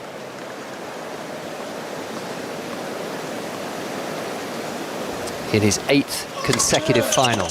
Backhand reply from Sinner is right back on the baseline, and Sinner just wide with the forehand as he looked to be aggressive. I thought he'd made that forehand. It looked like it was in that corner, but must have just missed. But again, as you pointed out, Russell, these returns, they are spectacular, aren't they? I mean, it takes quite something for the server to be able to react that quickly when that ball is at your feet with pace and power. And you've got to try and connect with the ball and not come off it. This return is a little long by Sinner. 30 love. We have the stars and stripes hanging from the roof. There are some 62 metres from the top of the central part of the roof to the court below. Absolutely vast arena. Slice backhand cross court from Alcaraz. Down the line Sinner, but the court is open. That is just insane. How clever. But again, it's just that ability to change constantly the pace. Change the pace and change the angles as well. That slice was so short, was so close to the sideline. From Sinner to go down the line, it's a risky shot, but if he goes back cross-court, he has the hole down the line open for Alcaraz as well. Yeah, that was so clever, so smart tactically from Alcaraz. And he's brought him to 40 love, and he's served an ace, so he's held to love, and his first set lead is now 4-2. But also it's one thing to think, well, I'm going to use some short slices to make it a little bit uncomfortable for Sinner, but it's quite another thing to be able to produce that kind of shot. It was really unusual. Federer had that shot really nailed, and actually Andy Murray used it very effectively during the course of his career. So you're not afraid to drop it short because your opponent, you know, is then inside the baseline by quite some distance, but it's the angle he produced on it which made Sinner very out of position. And from a coaching perspective, when you see a point put together like that, you must be purring in the box. Definitely. Because it was an easy winner in the end by Alcaraz, wasn't it? The forehand cross-court into the open court because the slice had dragged Sinner out of position. Absolutely, and there are so many patterns of play that players can try to draw upon to be able to gain the initiative in the rally, but that was a very special one. Alcaraz is coming forward, aggressively returning and winning the first point on the Sinner serve as the Italian goes just wide. You know, Russ, what I found even more extraordinary, I've been sitting on a lot of practice courts and watching Alcaraz and Sinner both practicing. Alcaraz never hit that shot in practice. Curious. Never, ever hit that shot in practice. He's just come with pure instincts when in the match court. 2-4, love 15. Forehand reply, Alcaraz just long. Sinner was ready. It was just over his baseline. Didn't need to play the shot. I do feel as if Sinner right now is having to be so on his guard, isn't he? Because he doesn't quite know what's coming at him next. He doesn't know whether Alcaraz is going to come forward, come to the net, use that slice backhand. He might just throw in the drop shot. Everything is coming at him. 15 all, forehand return from Alcaraz. Sinner's backhand into mid-court. Alcaraz cross-court with the forehand. Coming forward again. Makes the half volley, but Sinner will win this point, will he? No. He's missed the backhand down the line. Yeah, but that's pressure, isn't it? Because Alcaraz has just kept coming forward, didn't back away with his body. You know, he wasn't in a great position, but it was like a half volley, but he still moved forward and closed the gap, closed the angle and the sights, and stressed Sinner. And also he's stressing him because as soon as he has a shorter ball, he just takes it early and comes in.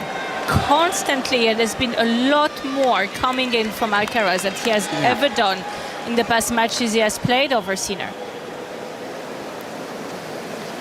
Once again, it's another service game of Sinner's that is under pressure. Recovered from love 30 down in the last service game and was broken after saving 2 break points in the opening game of the final. 2-4, 15-30, second serve Sinner.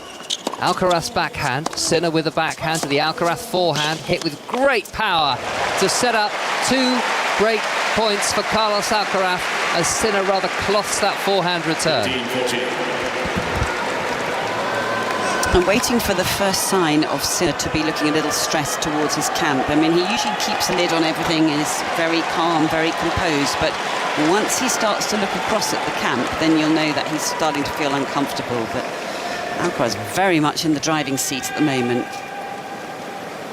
2 break points then for Alcaraz for a 5-2 advantage, a double break advantage in this first set of the final.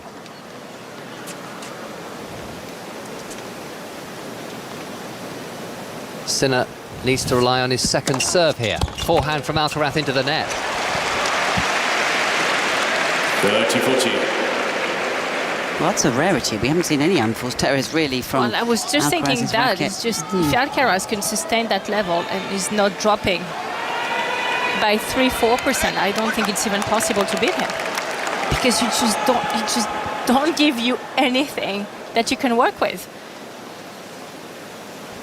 Second break point, though, for Alcaraz. Forehand return. Sinner's got a mid-court ball, hits the forehand cross-court deep. The volley is netted by Sinner. Another very surprising miss indeed. 2 in the game. It's cost him his serve. And Alcaraz with a double break advantage leads by 5-2. There's been another goal in the World Cup qualifier between Germany and Northern Ireland. Paul Gilmore.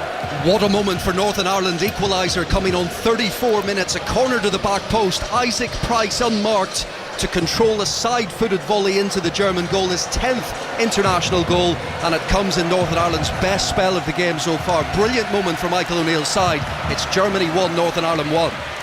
And talking of World Cup qualifiers, our next commentary is on Tuesday evening's 5 Live Sports. Serbia against England is the featured match, and the Monday Night Club tomorrow night, presented by Kelly Cates, with Chris Sutton, Rory Smith and Andros Townsend, will have a lot of international chat, I am sure. So, what a start for Carlos Alcaraz, leading here by 5-2, a double break up against Jannik Sinner. And as you said, Marion, the nerves that he was displaying in the warm-up seemed to disappear magically when the umpire called play.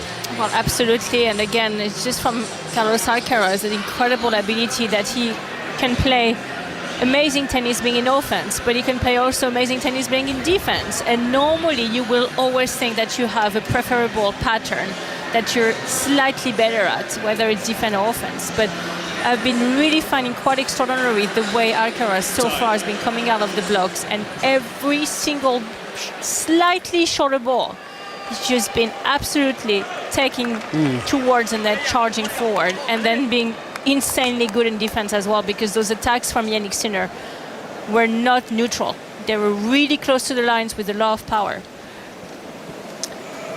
New balls, and Alcaraz serving for the set with this 5-2 advantage. He puts a first serve into the net. Second serve onto the backhand of Sinner. Sinner slipped, but now the squash shot forehand keeps the rally alive, but there was a gap. And Alcaraz is in no mood to miss it. Forehand cross-court winner by the Spaniard. He slipped and lost his footwork. Yeah, and Sinner has just bent back his foot and held on to his shoe and just had a really good look at it, as if he'd stepped in something. But but anyhow, he then looked across at his camp, I think, just to kind of have a bit of a, I don't know, a moment there about what's wrong with my shoes. Forehand from Sinner. Alcaraz with a forehand cross-court with real power, and Sinner's only blocking that into the net. I think that's one thing we could probably rule out. Dog mess on the court, on the Arthur Ashe Stadium on men's finals day. Hopefully not. Maybe for Sunday morning football. Quite likely, from time to time.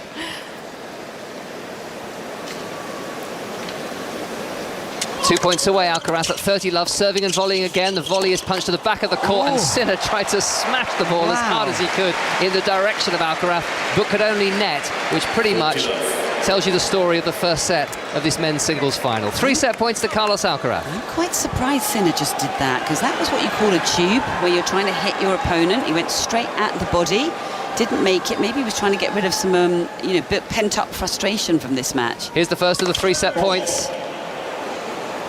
Alcaraz has been utterly magnificent in this first set.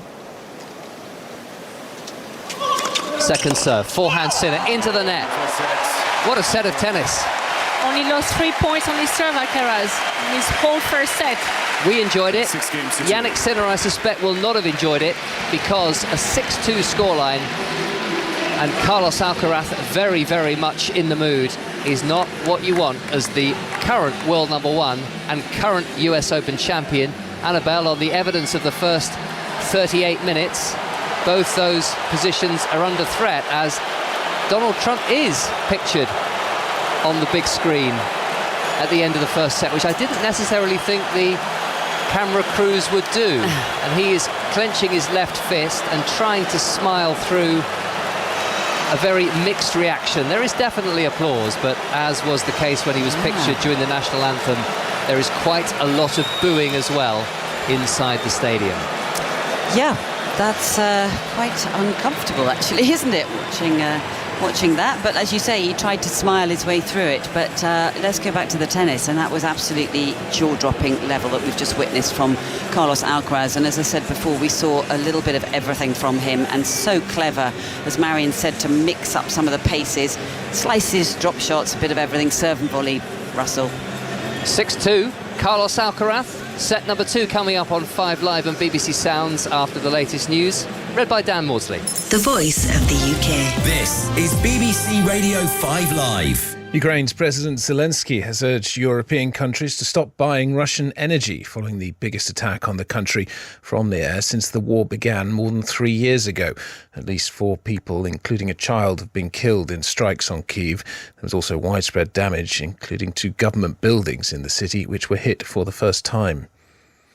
The Defence Secretary, John Healey, has said Labour is listening to voters and rebuilding following the resignation of the Deputy Prime Minister Angela Rayner. The party is preparing for what could be a divisive campaign to replace her as Deputy Leader. President Trump has, in the last hour, issued what he called his last warning to Hamas, saying Israel had accepted his peace terms and it was time for the group to do the same. It comes as Israel's military says it's hit a 3rd building in Gaza City in 3 days after earlier issuing evacuation orders. And the new Home Secretary, Shabana Mahmood, has criticised campaigners demonstrating against the banning of the group Palestine Action, saying supporting Palestine and a prescribed terrorist group are not the same thing. Almost 900 people were arrested during yesterday's protest in central London. Live from New York City, this is the US Open on 5 Live Sports. Welcome back to Flushing Meadows. First set, Carlos Alcaraz by 6-2 against Jannik Sinner in the US Open men's singles final. This is the sound of the first point of set number 2, which will be described to you by Marion Bartley, Annabelle Croft and David Law.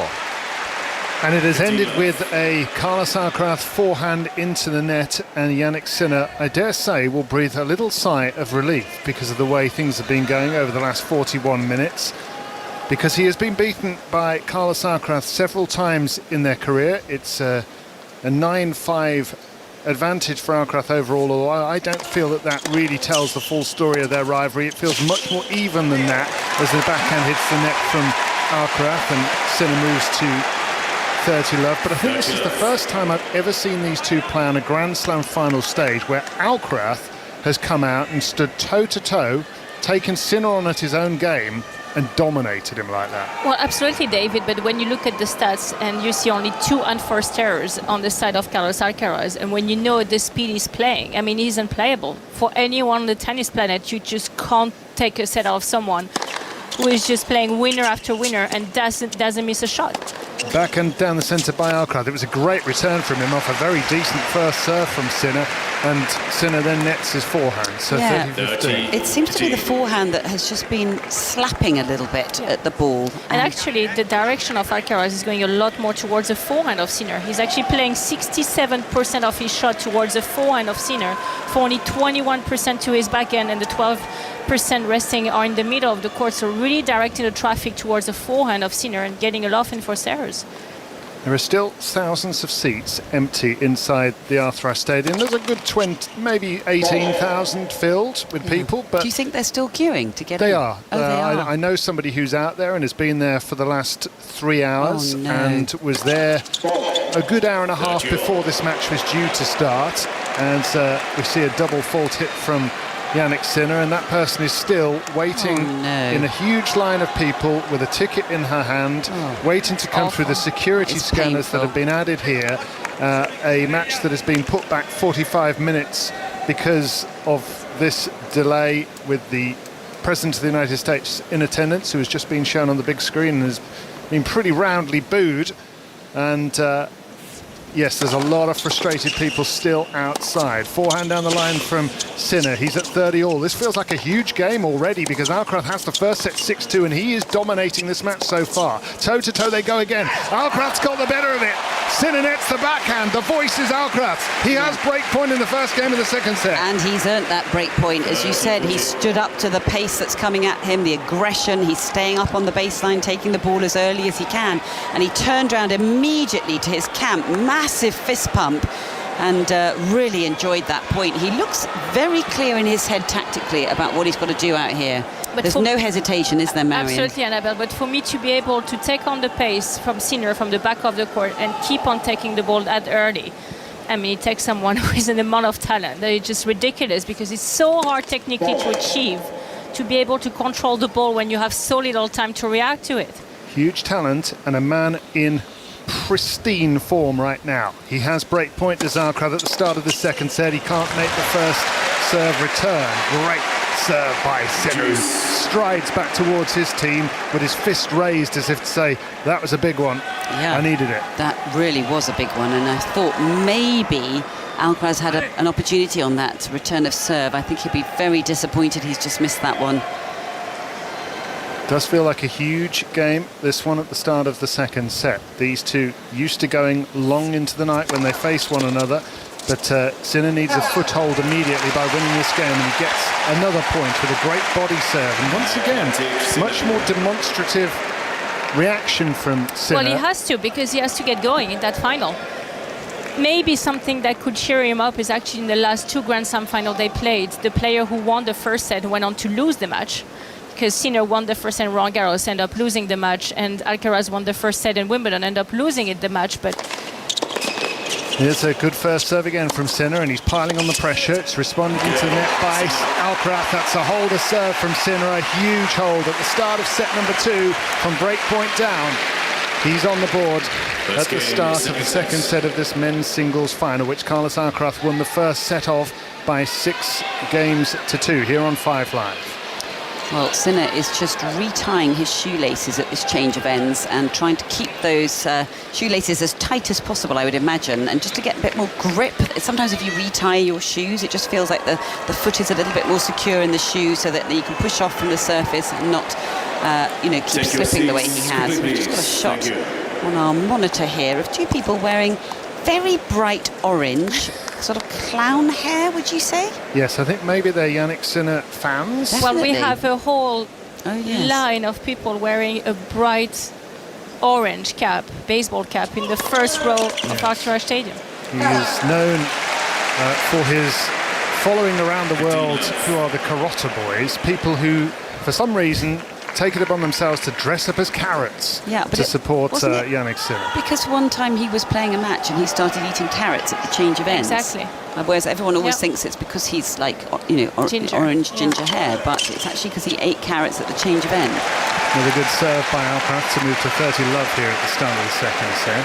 30 love. He has been trying to make the logo and his own logo happen, which is a fox, has Jannik Sinner, and I did ask him once, are you slightly annoyed that people don't come as a fox rather than they're coming as a carrot? He said, what did he say? I'm all right with carrots. It's okay. Maybe his logo should have been a carrot. What do you think? I think maybe you've got to go with what seems to come naturally to people. Know. But anyway. Seems an obvious one, doesn't it? Just have a carrot. Another great first serve. Annabelle Croft here with us on 5 Live alongside the Wimbledon champion of 2013, Marion Bartley, for this enormous occasion with the two best male players in the world against one another, and comfortably so. They've reached the French Open final together. They've reached the Wimbledon final together.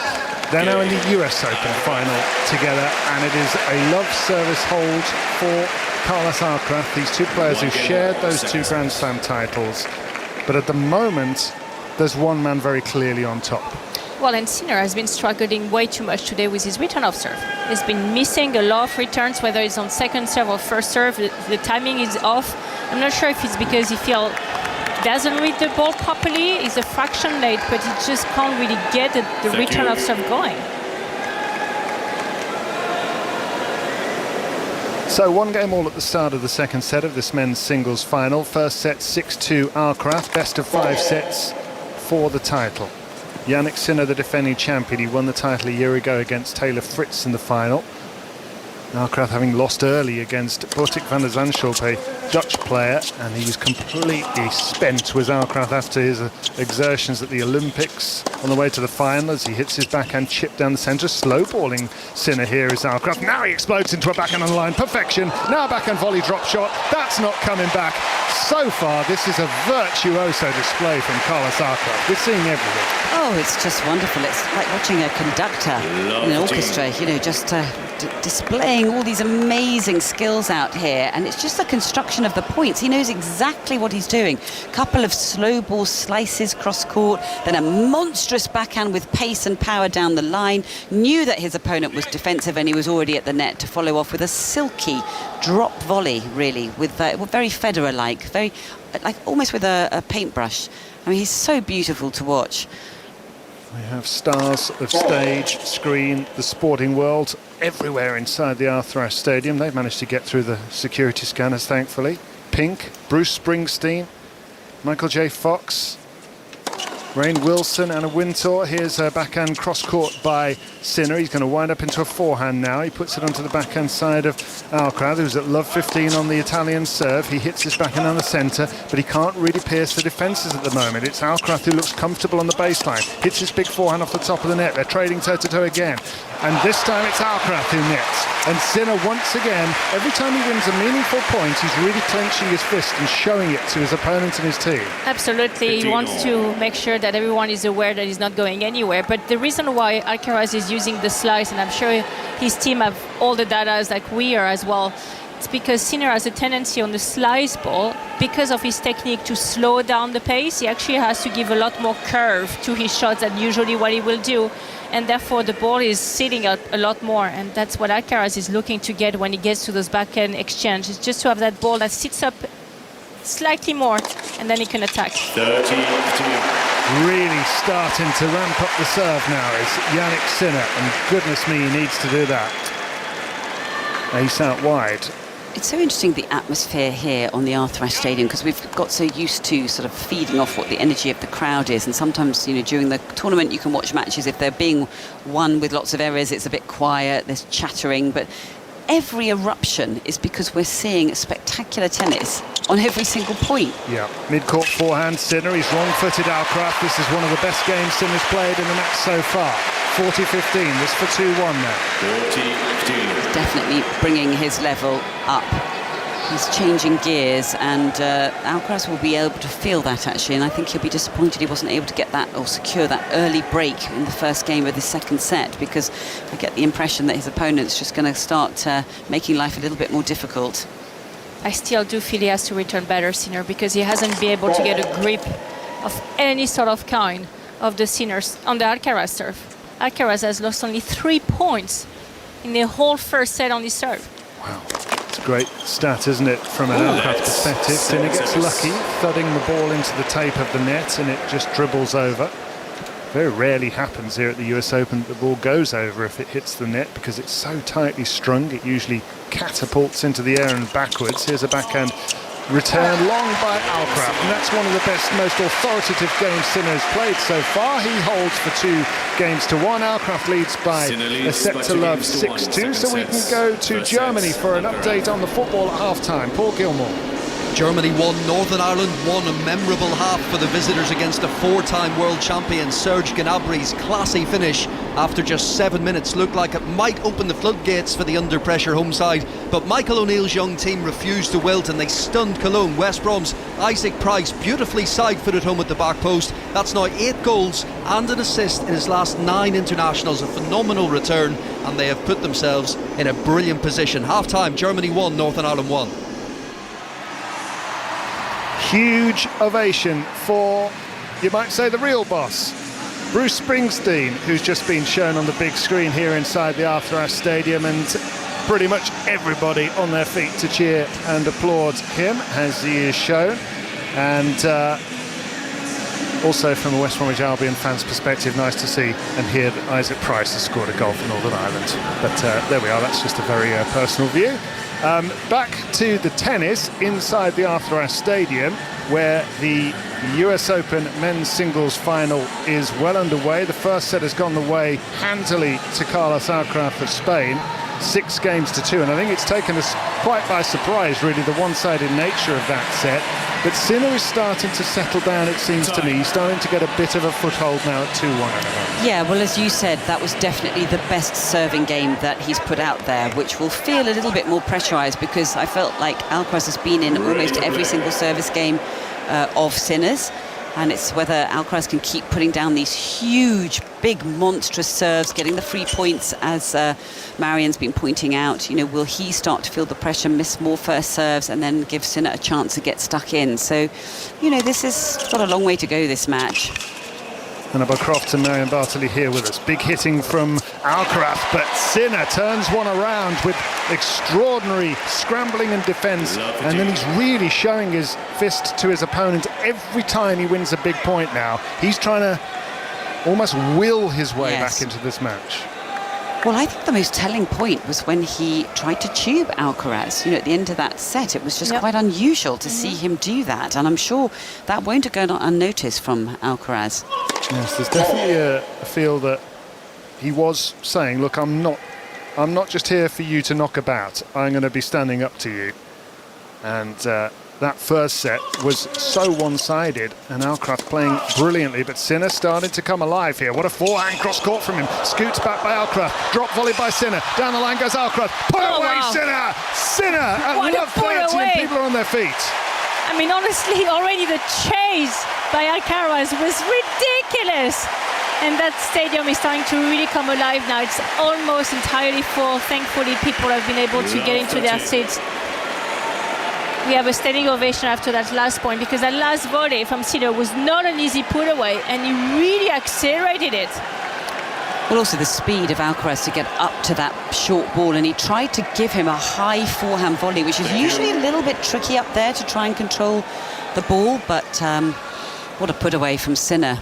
Sinner giving Alcaraz a bit of his own medicine there as well by waving to the crowd, asking them to get involved on his behalf. He's got love 30 on Alcaraz's serve. Alcaraz long, love 40. It doesn't take much. It only takes sometimes a love 15, love 30 lead to get your opponents to second guess a little bit more, to feel a little bit more unsecured. And look at...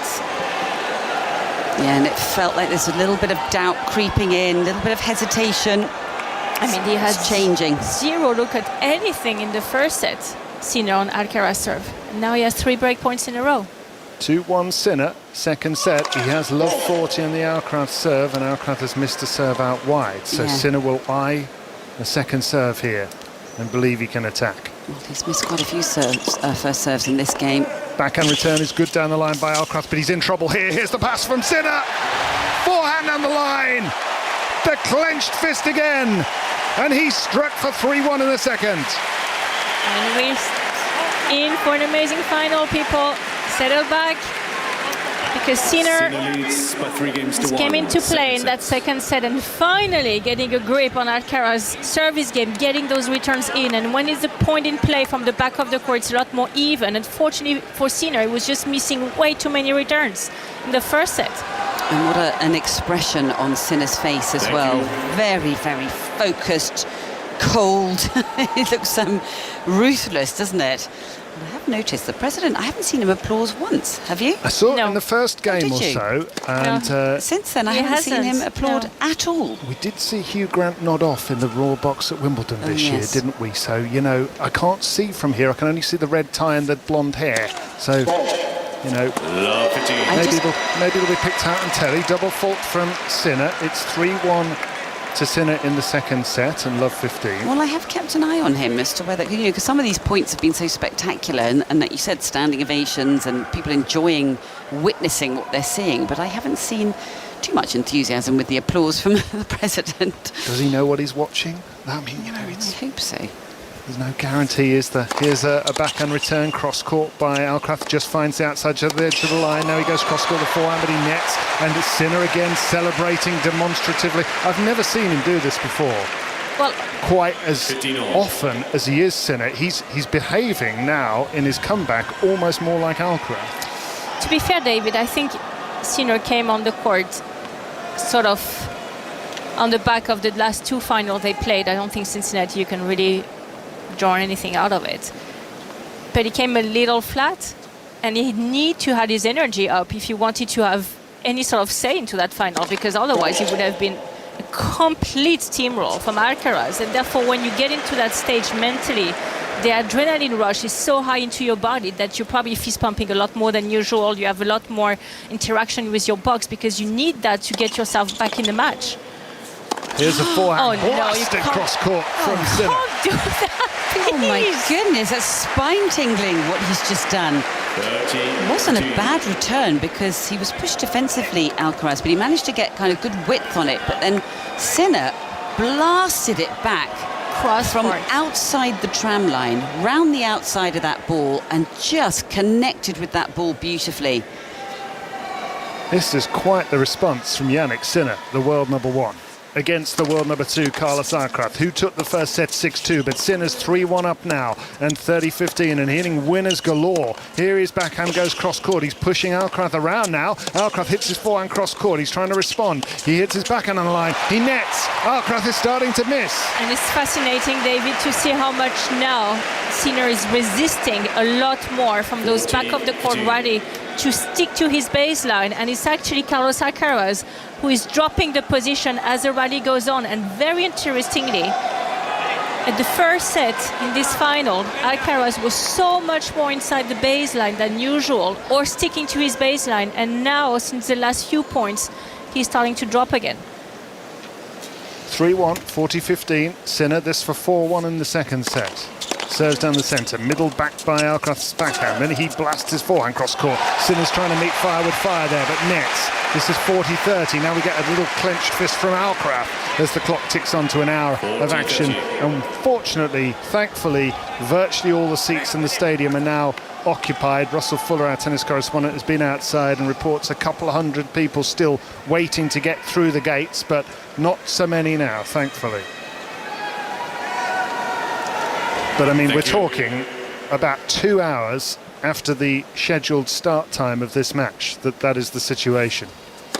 They've missed a set and a half, and people have paid big money to be here. All of this because of the increased security operation due to the presence of the President of the United States. Here's a forehand hit down the centre by Alcaraz, who hits his forehand cross-court now. That lands just inside the baseline. Sinner will wind up into another huge forehand. Alcaraz trying to get back to juice in this game. Hits his forehand cross-court in the acute angle. Now he'll hit a backhand cross-court that Sinner will meet down the centre. It's like PlayStation tennis, this. And then it's Alcaraz who nets. And Sinner holds and extends his advantage to 4 games to 1 second set. That was really interesting. Just as Marion had been talking about, there were a lot of forehands from Alcaraz that were not accelerated onto. He was slow balling, he was taking the pace out of it, he was giving it a lot more height over the net.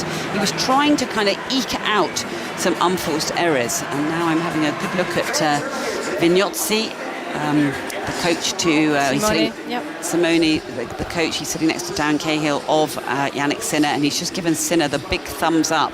And they were just indicating with a little bit of sign language what was going on in the court, but there was a very big thumbs up there. So it was, but I thought, I mean, for me, for Sinner, mentally to do the effort to turn that match around really at the beginning of the second set, because if he would have gone down the break on that break point when he had to serve a second serve in the first game, it would have been such a long road back. And recognizing the fact that Alcaraz was just stepping so much more than usual inside the court and pressurizing him a lot more. And therefore, what you want to do is you have really 2 solutions. You either step back yourself or you accelerate even more. And you're forcing your opponent to step back, because in Wimbledon, in the final, Alcaraz was averaging 1.2 meter behind the baseline on every single second serve. Today is almost 40 centimeter contacting the ball inside the baseline. That's 1.6 meter difference. It's absolutely enormous when you're on the other side of the court trying to read the ball. And I think it took that entire first set for Sinner to get used to that, because everything was just coming so much quicker than usual. And he was missing a lot of balls because of that. But that extraordinary ability of those champions to just adapt to the situation and rise the level is the reason why we're at that score line in the second set. And they played for the first time here at the US Open 3 years ago in a Grand Slam. It was Alcaraz who won the first set 6-3. Then Sinner won the next two, 7-6, 7-6. Then Alcaraz came back and won the next two, 7-5, 6-3. And of course, the incredible 5-set classic they had at Roland Garros, the French Open earlier this year, which Alcaraz saved 3 championship points in back-to-back. As a backhand goes long from Sinner on return. He's ahead 4 games to 1 in the second set here. Alcaraz first set 6-2. But they just have the perfect ingredients for classics. Yeah, don't they do. These two. Well, they're so intelligent as tennis players that they've got so much weaponry at their disposal, and they're bringing it all out tonight. 15 love Alcaraz. Trying to find his serve again. He's improved his serve so much generally over the course of the last year or so. There have been matches where he's had an astonishing number of first serves in. But, so far, things going against him in this set. Basically because of Jannik Sinner's improved level, and this volley has gone out from Alcaraz. And it's almost as though he saw Sinner out of the corner of his eye, rushing the right way to where he was going to go, and tried to put it too much into the corner. Slightly panicked there, overplayed it, but actually it was the right move, wasn't it? It was, absolutely. He had Sinner on the stretch, he had to sneak it at the net, but again, that first set he played when he had only 2 and 4 serves for 11 winners. I mean, was that even sustainable? At the level he was playing, at the pace he was playing? Not sure it was. Exactly. Alcaraz's first serve percentage in has gone down from 63% in the first set to 40% in the second set. You're not going to beat Jannik Sinner with 40% of your first serves going in the court. And that's what happened at Wimbledon. His first serve percentage dropped as he comes in, plays a low backhand half volley, and now plays a forehand drop volley. That's brilliant from Alcaraz. Oh, that was stunning. The touch at the Particularly net. after he had just missed that forehand volley, which was a totally different type of volley. It was one into the open space with more depth on it. This one was trying to take the pace out of the ball, but needing to control that racket face. And he did exactly that. I mean, he kept the wrist laid back a little bit, opened up the face of the racket, and just absorbed all that pace with great hands and touch and feel. What a fabulous volley that was. Body serve by Alcaraz just in the nick of time to get him to 40-15. The ball hitting the net as people filter up the stairs just in front of us, carrying trays of food and drinks. And they're probably quite hungry after waiting about 3 hours, aren't they, to get in? Yeah. And the problem is, once you've got your seat, nobody wants to leave because it's too compelling. So far, the president is still in his seat as a serve is sliced cross-court and wide from into the corner from Alcaraz. You hear his voice now as he holds for 4-2, and it is only a single break of serve, of course. I think Alcaraz perhaps a little shock to the system at the comeback, but this set isn't over.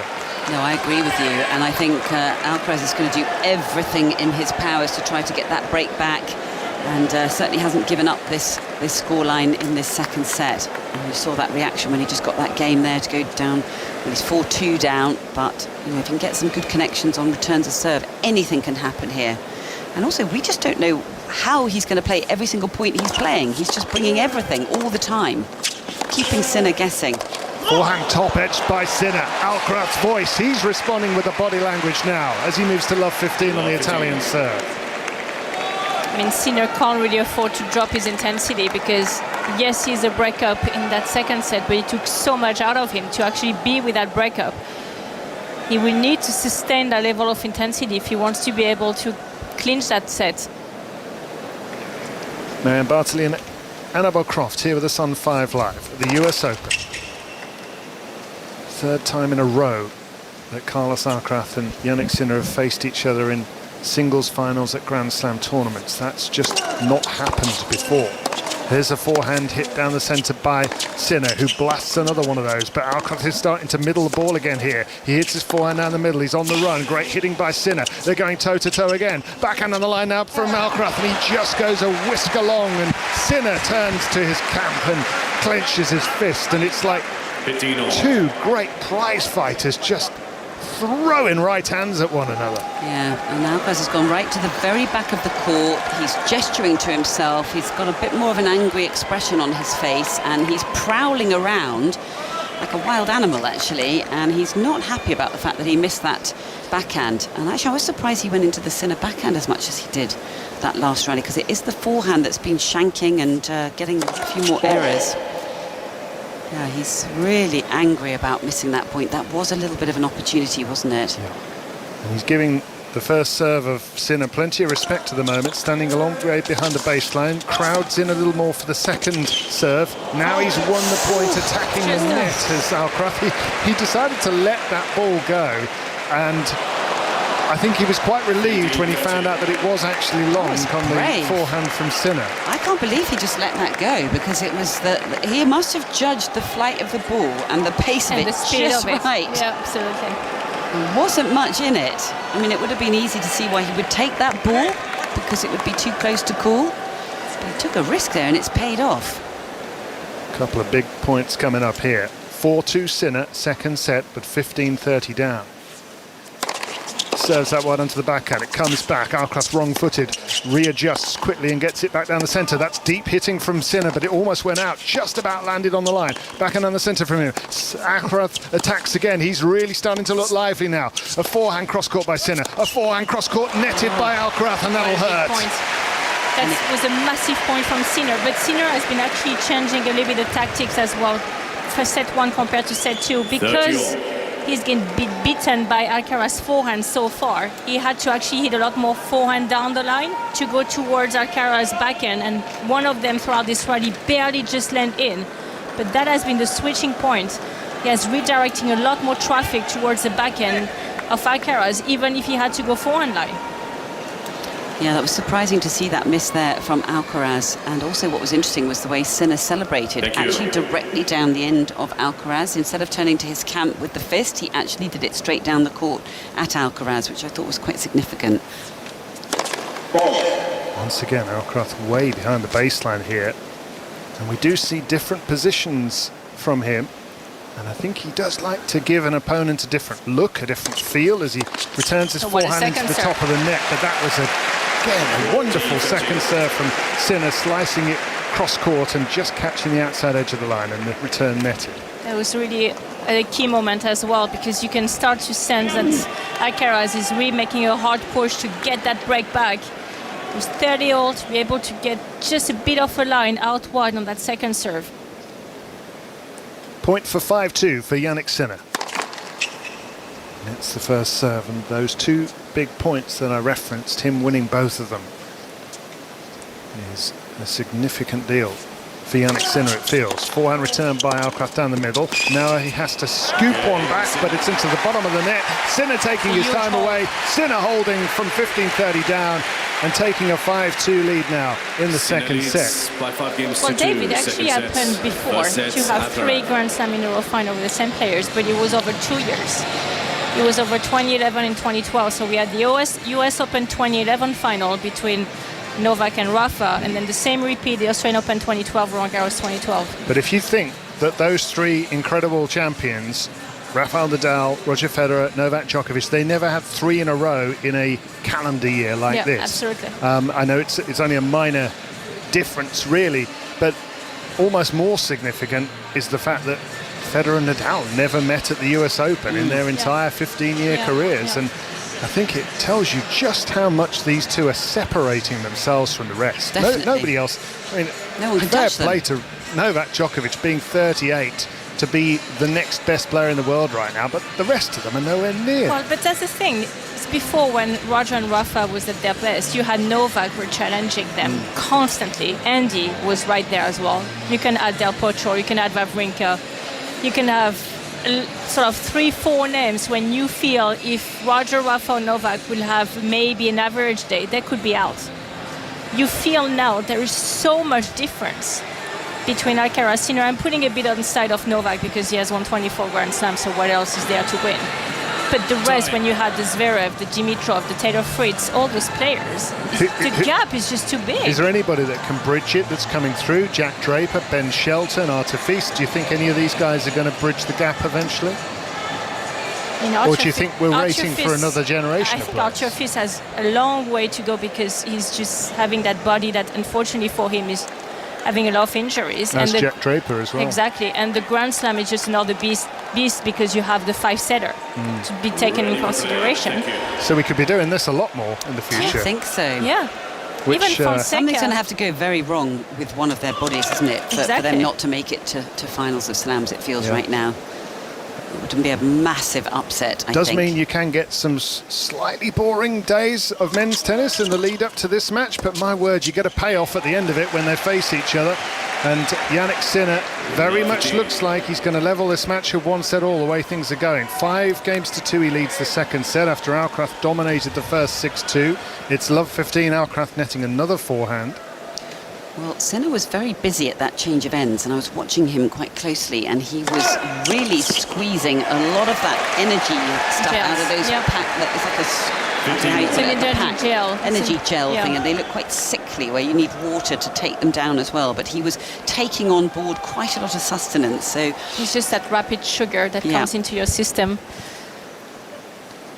Alcaraz at 15 all, serves an ace out wide, and he'll want to just roll through this service game, get that serve going, even if it's only for set number 3. He needs to get the rhythm and timing back on that serve, but he'd also like to ask the question of Sinner, can you serve this set out? it's quite a pacey match, this, isn't it? Hour and 14 minutes, and we're almost 2 sets done. I mean, they're just absolutely blasting it at each other.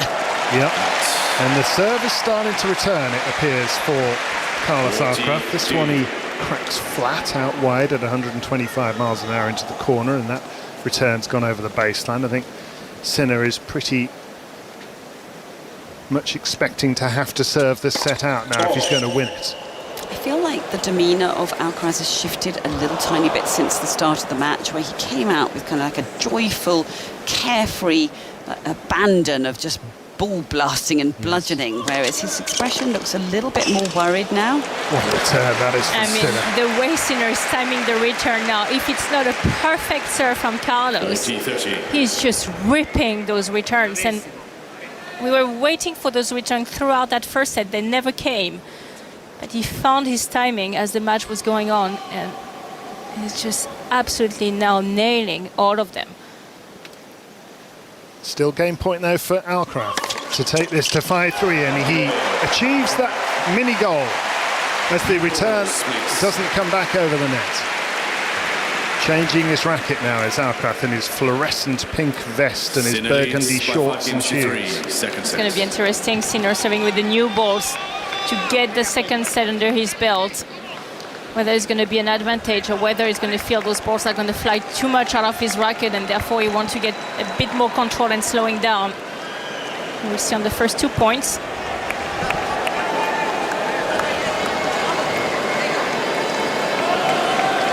Thank you.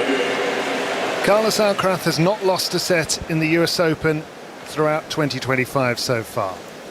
6 matches and a set against Jannik Sinner. He won every set, but here he is, 15 love down now with Jannik Sinner hitting a forehand cross-court winner at 5-3. 15 love. And Sinner trying to become the first person in this tournament to take a set off the Spaniard.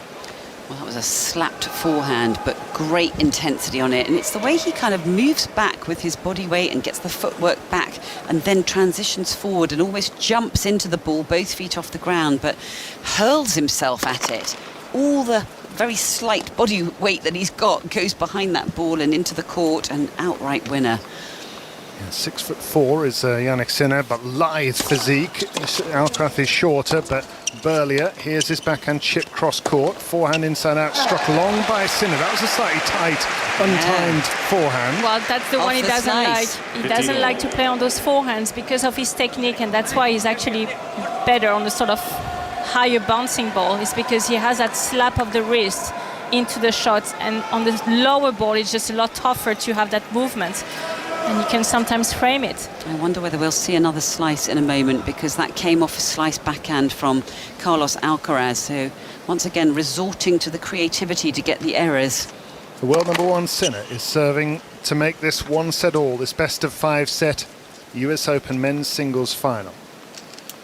5-3 leads, but 15 all and starting to miss a couple of serves here. Can Alcaraz take advantage? Forehand cracked down the line by Alcaraz. By Sinner. Alcaraz just slow balling his opponent here, soaking it up, now lifting one with loads of height and topspin. This is a different tactic from Alcaraz. Here he hits his forehand with loft again. He's almost trying to invite an error from Sinner. Sinner doesn't know what's coming next. Now here's a drop shot. Here comes Sinner into the net. A lob lifted by Alcaraz, but it's put away by Sinner for 30-15. Well, he had to cope with a lot of different balls and speeds and heights and spins, and actually, I mean, the sprint forward on the drop shot. Have you seen that, Annabelle? Yeah. The slide, the sprint, the acceleration of the forehand, be able to keep the racket head in front. It's just insane level of tennis. He had to cope with an awful lot thrown at him there, but I don't think Alcaraz just got enough height on that sort of attempted lob. And it was right into the hit zone on the high backhand volley from Sinner. He did well there. Gosh, he had to work hard for that point. 5-3, 30-15, Sinner. And Back now 40-15. it up with the first serve right after. 122 miles down the tee. Again, just a much stronger body language from Sinner compared to the first set, when he's just almost constantly clinching the fist and showing how much he's a lot more into this fight now. Set point for Jannik Sinner to inflict the first set against Carlos Alcaraz in this entire championships.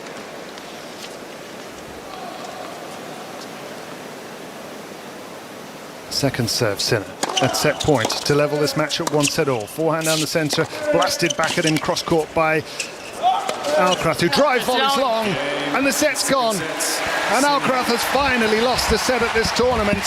And these two great champions, whose rivalry is elevating this sport, are level again in a best-of-5 set encounter. 1-all here at the US Open, and we can get the latest 5 Live news from Dan Maudsley. The voice of the UK. This is BBC Radio 5 Live. At least 4 people are now known to have been killed in Russia's massive missile and drone attack on Ukraine overnight. The Benfica midfielder, Ilhei Sudakov, who's currently away on international duty with the Ukrainian national side, said his apartment in Kyiv was severely damaged in the attack. His wife and child were inside, but not injured. Israel has destroyed a third high-rise building in Gaza in 3 days. The IDF has claimed the building was being used by Hamas as an observation point. Local authorities say it was being used to house and shelter families who'd been driven from their homes. The Met Police say almost 900 people were arrested in central London yesterday at the demonstration in support of the banned group Palestine Action. Campaigners claim the sitting was one of the biggest acts of civil disobedience in British history. And the Defence Secretary, John Healey, says the government is looking at the suitability of more military sites to house asylum seekers. His comments came hours before the Home Office revealed that more than 1,000 people crossed the Channel in small boats yesterday. On BBC iPlayer. Harold of Wessex will swear his loyalty to William of Normandy, the next King of England. That crown has been given to me. I give you my word. I will be king. When the battle starts, there is no getting away. King and Conqueror. Watch on BBC iPlayer. Live from New York City, this is the US Open on 5 Live Sports. Welcome back to the US Open men's singles final between Carlos Alcaraz of Spain and Jannik Sinner of Italy, the top 2 players in the world, who are now level at 1 set apiece, with Sinner having won the second set 6-3 to equal the scoreline after Alcaraz took the first set 6-2, and Russell Fuller happily, it appears, that everybody who wanted to be in this stadium is now in. Yes, it took until about 4 o'clock local time, didn't it, for the Arthur Ashe Arena to be full. That was 2 hours after the scheduled start. I was downstairs asking a couple of people how long they had been waiting for. Somebody said the queues were so long they actually just gave up, went onto the food court for some food, and then came back and still queued for an hour. So oh my goodness. The response generally was fairly phlegmatic. It was a very small sample of people that I spoke to, but I didn't detect any real anger. They had taken the opportunity to maybe go and eat some food and were wandering in late in the second set. Probably quite sensible, and I'm actually really pleased for everybody that at now one set apiece, it means everyone is going to get a really good, decent amount of tennis, hopefully. Carlos Alcaraz serving first in this third set, has 15-love, and there's a brilliant return by Jannik Sinner, which has won in the point. Alcaraz was not sure what to do. He was trying to get out of the way, and it was fairly comical for a second as he ran backwards trying to avoid the ball striking him, and then he realised it was going to dive in the corner, and his attempt to return the ball ended in failure. So 15-all on his serve. 30. And an ace, trying to get back on track, having dropped serve for only the third time in the championships, and dropping a set for the very first time as he lost that second set by 6-3. Well, that's the biggest difference in that second set drop-off for Alcaraz, was just that serve, wasn't it? He wasn't getting the 3 points and not able to kind of build the point behind that first serve the way he had in set number 1. So I'm sure he's going to try and bring that level early on in this third set. 1 hour 23 minutes on the match clock. A slice backhand from Alcaraz. Sinner making room for the forehand down the line. The squash shot forehand netted by Alcaraz. The problem he's facing now, Carlos Alcaraz, is just Sinner. He's reading his serve a lot more, and every single time he has a go with a second serve, he's just almost constantly winning the point. Therefore, Carlos has to make so much more with his first serve to stay in the offense. It just puts you a lot more pressure, almost sort of reverse what happened to him in the first set and doing it to Carlos in set 2. 30-all. A little bit of early pressure on the serve of the number 2 seed, the 22-year-old from El Palmar near Murcia in the southeast of Spain, trying to become a US Open champion for the second time, a Grand Slam champion for the 6th time, and world number 1 for the first time since September of 2023. He's got a forehand down the line, which he's made to look very, very easy, and some real emotion and relief there from Alcaraz as he looks towards the player's box, clenching his fist. Well, that was more reminiscent of the type of tennis that we saw in set number 1. And I just love Alcaraz's bravery.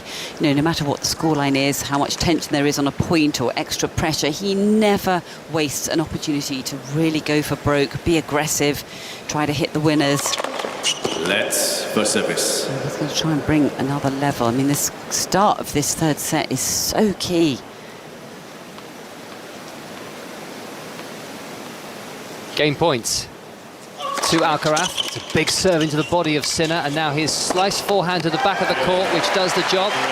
Sinner drives the backhand into the net, and Alcaraz holds to 30 to win the opening game of set number 3.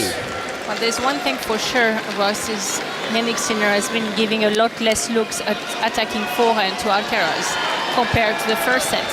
In the first set, he had to play 43% of forehand. Alcaraz has been dropping to 24% in set 2, and I'm sure Sinner will look to drop that number even lower if possible in set 3, 4, or 5, whichever we have to go to. Jannik Sinner having a quick conversation there with the coaching team headed by one Carlos Ferrero. Ready for play. He is commentary box end as we look down from the very back of this octagonal Arthur Ashe Stadium. Forehand return cross court from Alcaraz. Fabulous return, and Sinner misses the forehand. Well, Alcaraz once again just shaking his wrist. He's looked round quietly at his box and just kind of trying to get hold of something early on, looking for an early break of serve.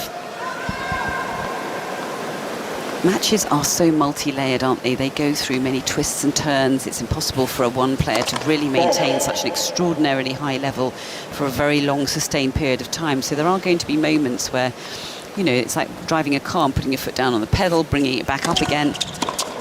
Yes, and occasionally you will hit traffic, to continue that analogy, especially in a 5-set match. Forehand cross-court from Sinner. Alcaraz with a forehand cross-court very deep. Now the backhand cross-court from Alcaraz, who's coming forward, and he has love 30 as Sinner nets. Interesting, and again, those are the tactics he used in the first set, where he was rushing Sinner, coming forward, shock tactics. Yeah, and he was rushing him to the forehand, and there was few balls that got really close to the baseline that might have been out in the second set, but they stayed in that last rally. And really putting a lot of pressure on Sinner already in that first service game in the third set for him. Love 30 down. Yeah, and that was risk-taking what he did there, but it's paid off.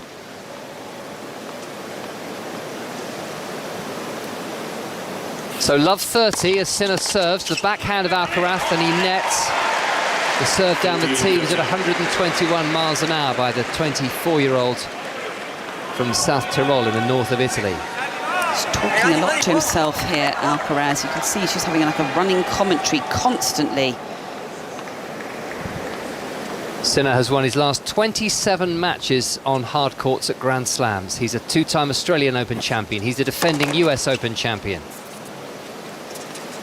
And he's trying to win 3 Grand Slam titles in the same season, which has been done just a handful of times, or by a handful of players since the Open era. Forehand from Alcaraz.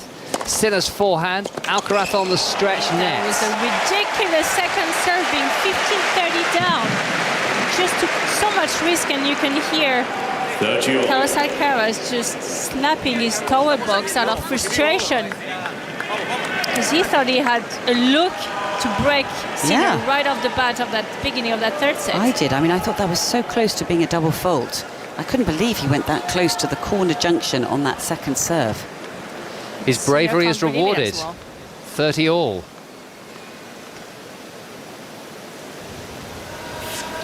Sinner serving into the net. Alcaraz is positioned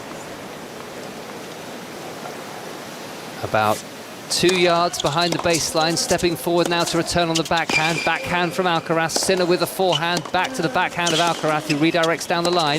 Forehand cross-court from Alcaraz. Sinner cross-court and wide. And Carlos Alcaraz has a break point.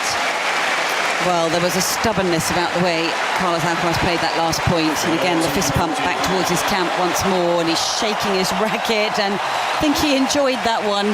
Now Tiraj Stadium is reacting as well, but just going back to the tactic of sticking to that baseline to just rush slightly more Sinner. He's feeling a lot more uncomfortable when he has less time to play. So a chance for Alcaraz in the very first game of the third set. Broke in the first game of the match. Forehand return is high by Alcaraz. He's at least in the point, and Sinner has hit the forehand wide. Surprising error and real exasperation from Sinner, who takes the loose ball out of his pocket and hits it high into the air. Comes down to land in mid-court, nowhere near the spectators or the president.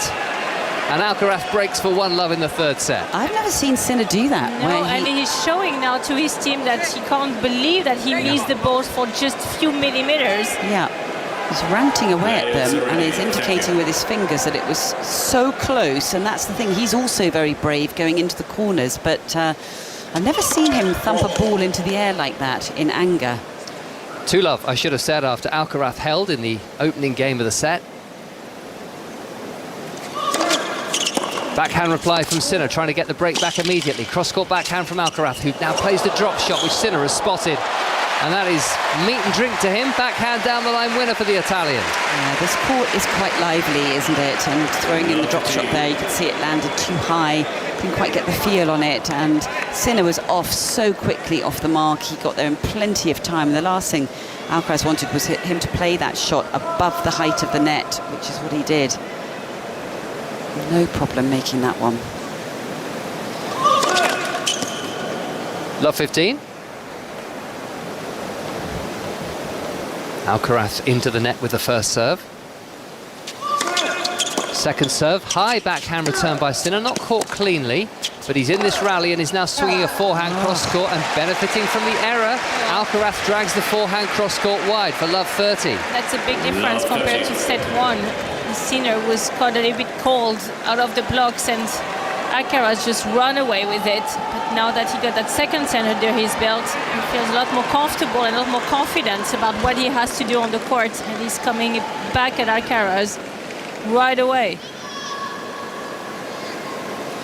2-love, but love 30. We'll be going to hear about Germany, Northern Ireland at the end of this game. There's been another goal in the World Cup qualifier. Alcaraz struggling to land the first serve, so here's his second delivery.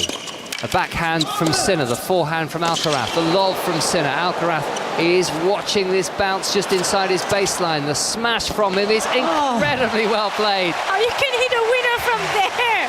How is that even possible? How did he just do that? I can't believe it, because I was admiring the defensive skills of Sinner. That was a high lob, deep to the baseline. I thought there's no way he can smash this away. He's just going to have to reset the point. And he actually came round the outside of that ball. He put so much slice on it and swerve. It literally did a dogleg left and went completely away from Sinner. Amazing shot. And now it's followed by an ace. And there's a smile across the lips of Carlos Alcaraz and also Sergio Garcia, who's getting a lot of screen time as the cameras zone in on him in the crowd, supporting his fellow Spaniard and golf partner of Wednesday. 30 all. Alcaraz with a chance to move 3-love in front in this third set. Misses the first serve. If he wins today, it's the 7th title of the year, and he's got 40-30. Sinner puts the backhand into the net, and again we see his frustration. Just bounces that racket on the court, catches it, but he's in danger of going 3-love down here. Yeah, he is really fuming, and I've never seen him showing that much frustration at all. And it sounded like it was quite a good crack on that racket. I mean, he really bounced that into the court. Game point Alcaraz. Forehand return by Sinner is onto the baseline. Sinner with the forehand down the line, slapping the ball as powerfully as he can. Alcaraz at the back of the court, behind the baseline, hitting a couple of backhands. Now Sinner will play the drop shot. Alcaraz slides the backhand down the line. Cross court goes Sinner, met by the volley of Alcaraz, who's won 4 points in a row. Puts his fingers to his ear, wants to hear even more noise in the Arthur Ashe Stadium. Having lost the second set, he's bounced back spectacularly well and leads the third by 3 games to love, as Paul Gilmore can tell us which way the latest goal has gone in the World Cup qualifier between Germany and Northern Ireland. Well, Northern Ireland's brave resistance has been broken with 2 quick-fire German goals. First on 69 minutes, sub Ameri from close range, and then 3 minutes later, Florian Wirtz, the Liverpool man, with a stunning free kick. Germany rewarded for a relentless last 10 or 15 minutes or so. 3-1 with 12 minutes plus added time remaining. Thank you, Paul. And as Alcaraz celebrated moving 3-love in front, President Donald Trump got up, has left his seat. We don't yet know whether he'll be returning later in the day. He could well be inside that hospitality suite. He may consider that 25 minutes past 4 in the afternoon is the perfect time for a little bit of afternoon tea. Not that they really do afternoon tea in the United States. I'm not sure what Donald Trump's afternoon tea would be. We can only speculate, but he is no longer visible, and we don't yet know whether he'll be able to stay until the end of the match. What a turnaround though, Marion, by Carlos Alcaraz. Absolutely, and I think the way that Alcaraz has been able to increase his level at the beginning of the third set, because really in the second, Sinner was starting to get the better out of him. He was playing more cleverly tactically, was able to disrupt the rhythm that Alcaraz was having from the back of the court, and playing just bolder tennis overall from Sinner in that second set, and to turn the table around so quickly in the beginning of the third, and again making Sinner showing and demonstrating so much anger. It's something I've never seen from him. Well, I saw it early on in his career in Monte Carlo, actually, when he'd just changed coaches. And it was the first time I sort of started to see a bit of anger with him, and I was quite surprised back then. But then we've never really seen it since. But yeah, we've definitely seen 2 moments here where it tells you that he's feeling uncomfortable and he's not feeling completely in control. And also probably feels like he was in control, but it's been wrestled away from him. Yes, that's the great frustration. And now we're seeing an error that we saw at times in the first set, putting a short forehand into the net, Sinner.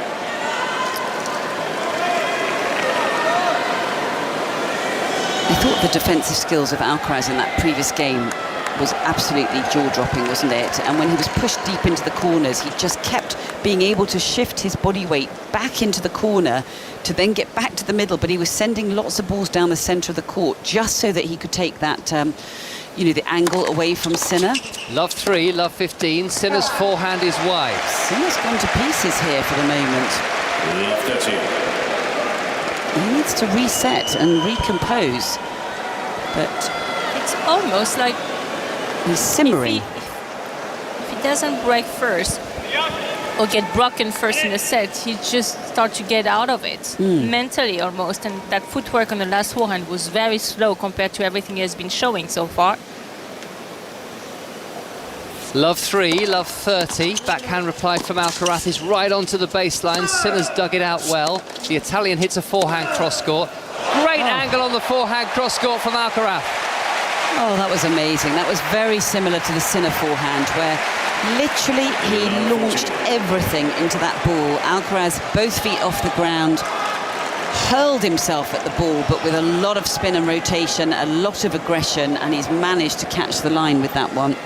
He's giving the champion a lesson in this set. He has 3 break points for a 4-love lead after Sinner was most definitely the better player in set number 2. Alcaraz took the first by 6 games to 2. Here's break point number 1 to the forehand of Alcaraz. Sinner's forehand cross-court. Alcaraz with a forehand long. And Sinner will have to regroup very quickly now, because yes, he had a love 30 lead in the previous game to get back on serve term. Couldn't convert them, but he really didn't play that bad on those points. Actually, Alcaraz who played better. And if he let this set slip too easily out of his hand, it's going to be a very difficult comeback. Break point number 2 for Alcaraz. 5 live. BBC Sounds. Annabel Croft and the 2013 Wimbledon champion Marion Bartley are here in the Arthur Ashe Stadium commentary box. Backhand from Sinner. Alcaraz slices the backhand. Sinner patiently waits for it, but misses the off forehand. And it's a double break advantage. And it's a pretty firm lock on the set now for the French Open champion, threatening to go 2 sets to 1 up on the Wimbledon champion in the US Open final, the final Grand Slam match of 2025. It's a surprising drop in level from Sinner. You know, he has played a very high level in this match, but all of a sudden it's kind of unraveled quite quickly. And I think it's because he's so frustrated that he didn't get ahead early in this set, and starting to miss those forehands, slapping at them a little bit and just losing more control.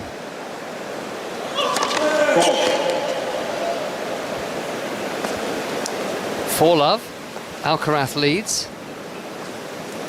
On Sports Extra 2 at the moment.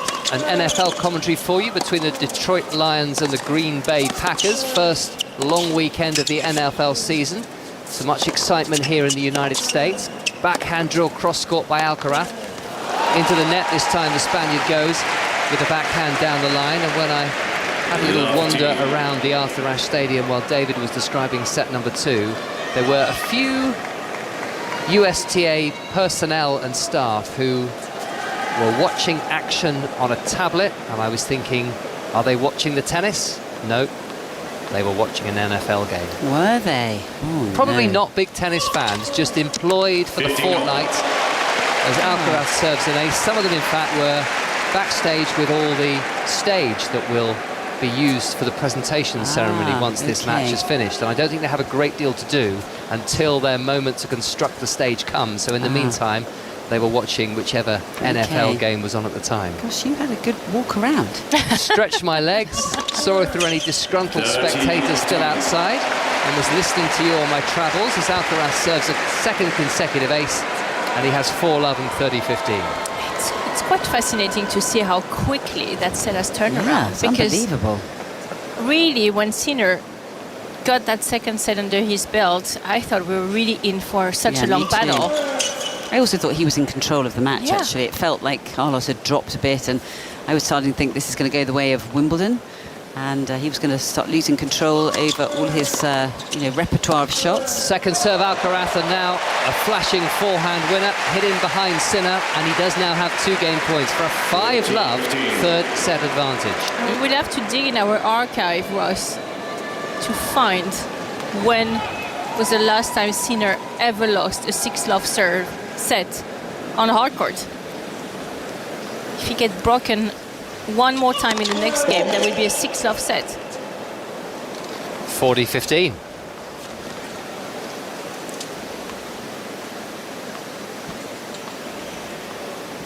Second serve Alcaraz. Backhand from Sinner. Alcaraz with the backhand to Sinner's forehand, and that's wide as the Italian tries to sweep the ball cross-court. And what a scoreline in this third set. 5-love. Alcaraz leads Sinner. Leads by 5 games to love, third set. I'm quite shocked. I really did not predict this at all. I thought that Sinner, as I said before, was kind of gaining control of the match. He looked very calm at that stage. And I just think that when he didn't get things on his terms early on, he just lost a little bit of control of his emotions, and he got a little bit angry, and he hasn't been able to bring it back from there. We saw him, slash that spare ball up into the rafters, and that was very unusual. Then we saw him bounce the racket on the court. I haven't seen that for a very, very long time. Absolutely. So that tells you that Alcaraz is definitely getting into his head psychologically. And Alcaraz has been, again, just accelerating a lot more in that third set compared to the second set. And I think that's why also the frustration of Sinner, it's really showing, because you just feel he's starting not to be the one who is hitting the ball the hardest from the back of the court. That's not something that happened often to him, because Alcaraz has been hitting that forehand 6 miles faster in set 3 compared to set 2, and the same on the backhand. Really? And that extra pace is proving to be really the difference. It's putting Sinner in such a bad mood, because normally he's so much in control of those baseline rallies that he has a match in his hand, in his racket. I think that Alcaraz just has that ability just to throw in those occasional slices. We've seen him throw in some loopier balls occasionally. I mean, he does have so many layers that he can dip into, doesn't he?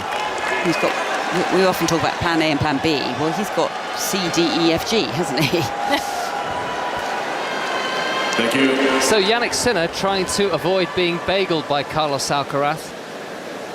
Neither player has ever won a 6-love set against each other, although the second set of the Rome Masters final this year was won 6-1 by Alcaraz against Sinner. That was Sinner's first tournament after the 3-month doping ban. Can't answer the question you initially posed just yet, Marion, about the last time Jannik Sinner lost a set 6-love on a hard court, but we're checking that for you as we speak, and he's won the first point here, so it may be academic, and he has 15-love. Might have been in juniors, mightn't it? Well, I have the answer, actually. Oh. Sinner serving and missing. What's the answer? It was against Daniil Medvedev in the 2021 Tour Finals. Long time ago. Very different player then. Backhand from Sinner down the line. Alcaraz is stretching for this and blocks the forehand back in play. Forehand cross-court Alcaraz. Backhand Alcaraz right into the corner. Sinner on the defence. Drive volley Alcaraz. Well, he's caught Sinner out quite a few times with thumping forehands into that forehand corner. Yeah. And then he moves forward and takes the ball out of the air. And that has been really the difference. It's just has. that aggression that he's capable now to come up with, even on hard court. And the last time we had a 6-love set in the US Open final was a 2004 final between Federer and Nathan Hewitt. 21 whole years ago. 15 all. Backhand high, defensive return over the baseline by Alcaraz. 30-15. 1 hour and 46 minutes played. So it's not going to be anything like the 5 hours and 29 minutes we saw at Roland Garros if it does go the full 5-set distance. No, it's quite swift, isn't it? You know, it's an efficient match, and yet it's no less captivating because the standard, I think, has been quite spectacular with shot making and crowd-pleasing tennis. Along with the forehands, Alcaraz. Yeah, we've had a clear, better player in each set. Alcaraz breaking twice in the first set, he won 6-2. Sinner just the once in the second set that he won 6-3, and Alcaraz is a double break up here at 5-love. But Sinner, 40-15. Kind of a strange scoreline, really, when you think 6-2 for the first set, 6-3 for the second, and then possibly 6-1 for this one as Alcaraz goes long and Sinner is on the board. I thought every set would be really competitive, maybe a tie break here or there, and nip and tuck all the way, but there have been early breaks, and just seems to have made the difference. Lots of great champions in the crowd. Martina Navratilova, Ivan Lendl. Stefan Edberg, yes, Ivan Lendl, who's presenting the trophy today to the winner. I saw Jimmy Safin. Connors as well. Yeah, I saw him too. Marat Safin. Stefan Edberg.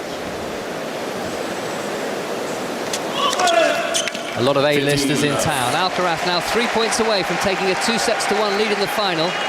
Slides that first serve onto the sideline and away from the forehand of Sinner.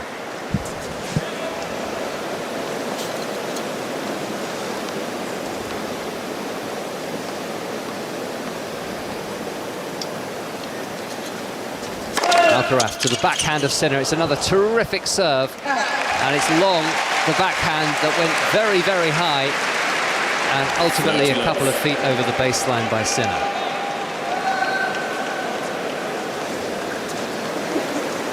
I mean, he's won 90% of point behind his first set of, on this set, Carlos Alcaraz.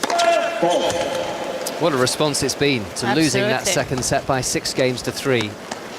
And as Annabelle said, at that moment, the momentum was very much with Sinner, who hits a backhand to the forehand of Alcaraz. They're drilling down the middle of this blue court, and a real power on that forehand from Sinner. Absolutely unleashed on that, and not surprisingly, Alcaraz is not able to control his forehand reply. No, that looked like an angry forehand, didn't it? Venom behind that one. Taking it all out on the cross-court forehand. I mean, everything changes when Alcaraz gets his first serve into play, though. It's made such a difference when he's been able to build that momentum in his service games. 30-15. Alcaraz nets the first serve.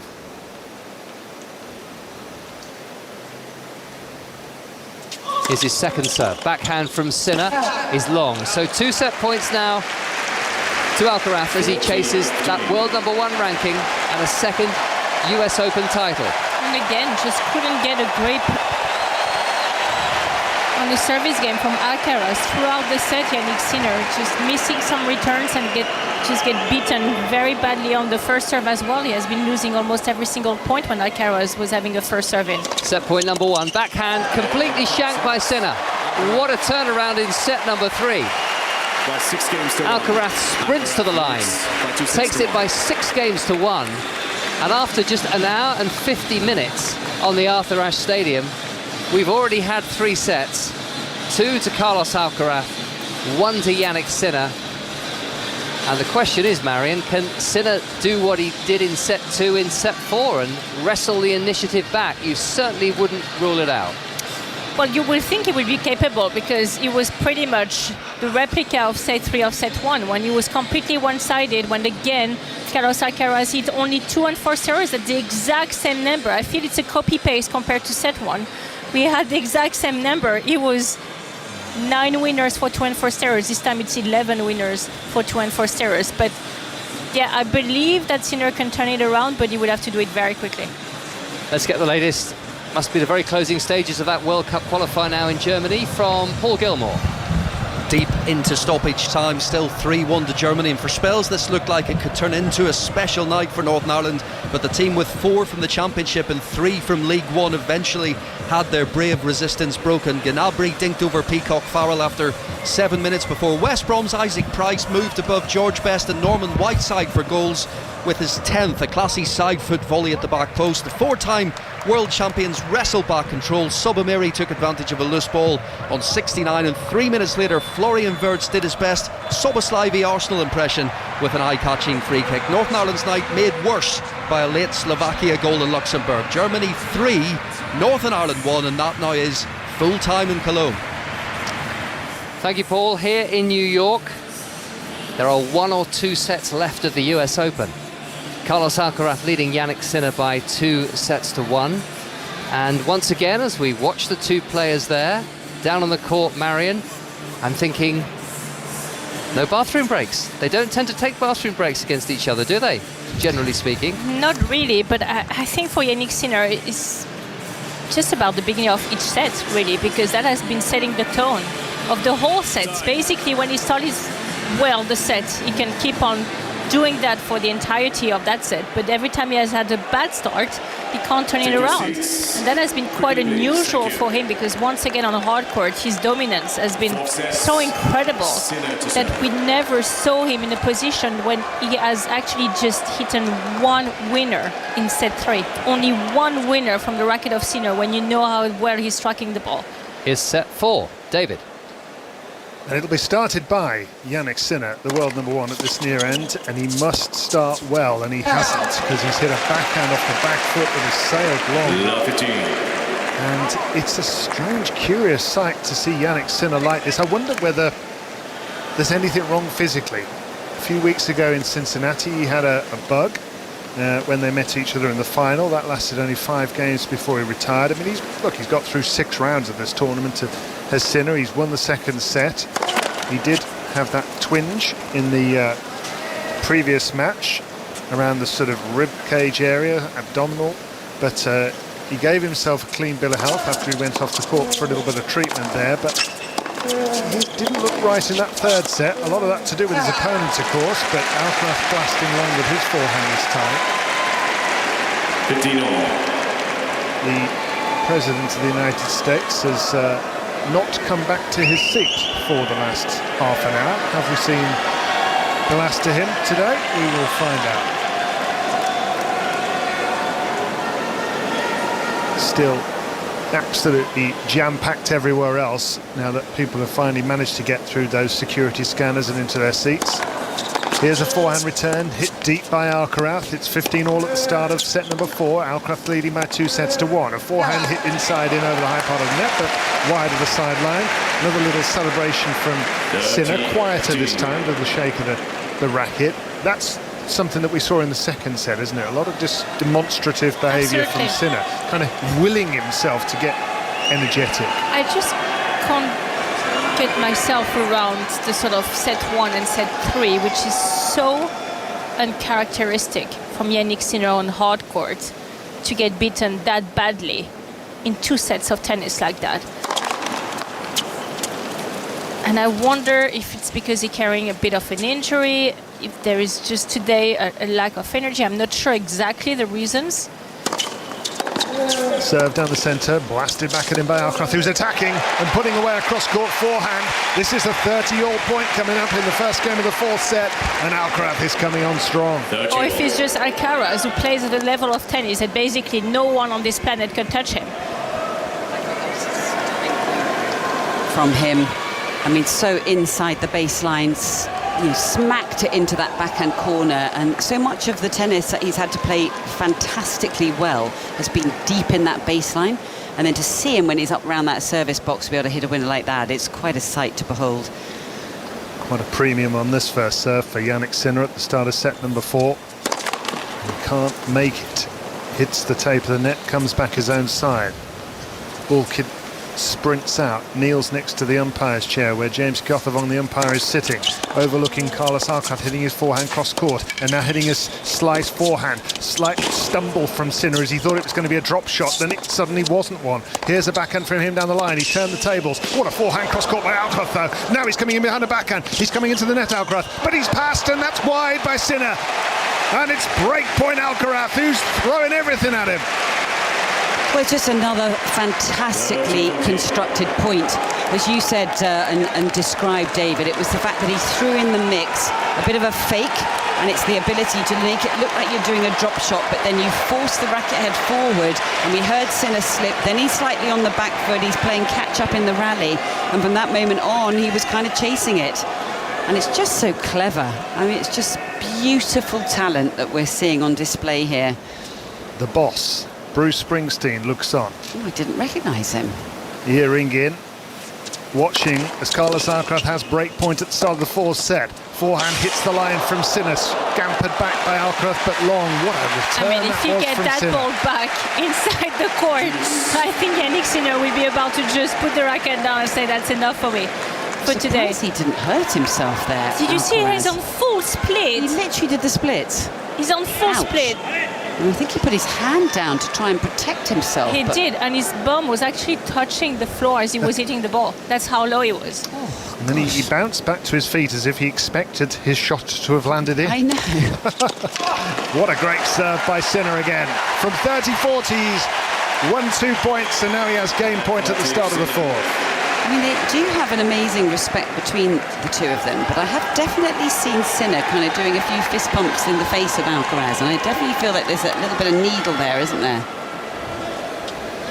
I don't know whether I'm just imagining it, but just pretending that, you know, everything's okay, but actually kind of trying to get to your opponent. Yeah, I mean, there is a bit of fake it to make it in sport, isn't there? What do you think? Carlos Alcaraz said the other day there are 2 matches going on. There's the physical battle, the tennis battle, and there's also the battle of the mind. You're trying to send signals down the other end. He drops shots. Once again, Sinner stumbles, and this time it's because he just didn't see that drop shot coming.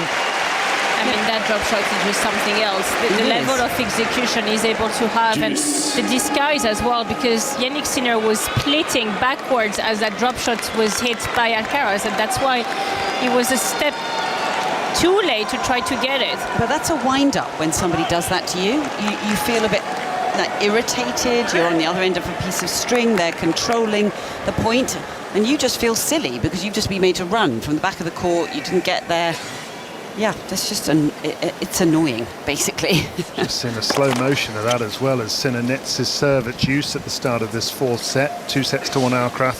Alcaraz showed the forehand to his opponent as though he's going to blast it, and it was the last split second that he hit a drop shot. That's a double fault from Sinner. I think he's getting really, really wound up here, don't you? I feel he's a volcano that's about to explode. And Darren Cahill is nodding aggressively as if to say, come on, get back in this game. And get back in the right frame of mind. Yeah. Darren Cahill's such an experienced coach. He's coached 3 world number 1s in Andre Agassi, Leighton Hewitt and Simona Halep. And now 4 with Jannik Sinner, of course. Here's a forehand return, middled by Alcaraz. In comes Sinner attacking. He plays a low backhand volley. Oh, that's sensational! No, and a forehand is into the open court from Sinner. I don't know how Alcaraz reached that ball. But of course he did. Well, Alcaraz was just left literally standing next door to the umpire's chair. I think when he got his shot, he thought he'd hit a winner. I don't think he can believe what just happened. He just stood there watching. I mean, first of all, that first backhand volley from Sinner is insane. That get from Alcaraz is beyond insane. Alcaraz started his slide into that ball around the service line, and he slid about another 20 feet past the umpire's chair. I was worried he was going to go into the chairs. I mean, he does worry me for his own health Me sometimes too. when he's chasing after these balls. It was Roger Federer who said, you know, you don't need to chase every ball, Carlos. Well, I was just worried that he was going to, do himself some damage there. It was quite dangerous around that umpire's chair, wasn't it? The way he was sliding with such force. Backhand return down the centre is long by Alcaraz. Sinner trying to hold on, trying to extend this match. Oh, well. Whatever next. And the president's missing all of it. All the good stuff. They've gone, haven't they? Left half an hour ago, hasn't come back. Oh well. 2-1. Alcaraz leads. When you think about it, he saw less than 2 hours of tennis, but a lot of people saw less than an hour, didn't they? Yes, because they couldn't get in. Yeah. Here's a backhand blasted cross court with the attack by Alcaraz, and he's back to deuce on the Sinner serve because Sinner's backhand's gone long. Sinner showing so much frustration towards his camp. Yeah, he's muttering again, he's gesturing with his hands, he's looking down at them, and they are right in that far corner, just over the left shoulder of Carlos Alcaraz, but he's very wound up again. He definitely is a very stubborn character, as all tennis players are, but he doesn't like it if things don't go his way. This feels like such a big game right at the start of the fourth set. 2-1 Alcaraz, deuce point. Backhand return is good from Alcaraz. Here comes Sinner though attacking. What a backhand down the line, and a clenched fist from him. And that's the longest game by far this match so far. We're going to go over 9 minutes in that first game of the fourth that really feel already massive, because if Sinner gets broken in the beginning of the fourth, the way this match has been going on so far, and the level Alcaraz is showing, you just don't see a way back for Jannik Sinner. Marion Bartley, the Wimbledon champion of 2013, alongside Annabel Croft here on 5 Live, inside the commentary box, high up above the Arthur Ashe Stadium court. 24,000 seats, all of them filled now. Here's a backhand down the centre from Sinner. What a forehand attempt by Alcaraz. Audacious power, but long it goes. And that's a big hold of serve for Jannik Sinner. Must hold, I would suggest. Oh, definitely. I mean, his back was up against the wall there. And I've noticed several times when they've both marched towards the change of ends, often it's Alcaraz who'll just step back, hold back, and allow Sinner to go through. There's not much eye contact between the two of them as they change ends, but yeah, it's quite interesting, I think, the body language between the two of them. It's definitely a little bit of needle, it feels. Well, they certainly get along very well and appreciate the rivalry, I think, but when you're out there in the heat of battle, it doesn't matter who you are. Oh, no. There are players that have been best friends. And I was reading an article about Jimmy Connors, the great champion, who in 1991 played a 4th-round match against a good friend of his, Aaron Crickstein, and it was a match they showed in rain delays here for years to come because of how dramatic it was. It was a match that made me want to work in the sport. It was so wonderful all those years ago. They didn't speak to each other for 23 years after that match. Really? I remember that match, actually. 23 years? Yeah. Did you find that out by speaking to one of them? I read an article in The Athletic about it earlier today. They interviewed Aaron Crickstein as a backhand is hit down the line for a clean winner by Alcaraz. What Aaron Crickstein is doing now? He is in charge of a tennis club in Florida. He's the director of coaching and still takes a keen interest in the sport, still plays pretty well from what the article was saying. But they had a sort of a rematch in inverted commas in 2015. Wow. 24 years after that incredible match.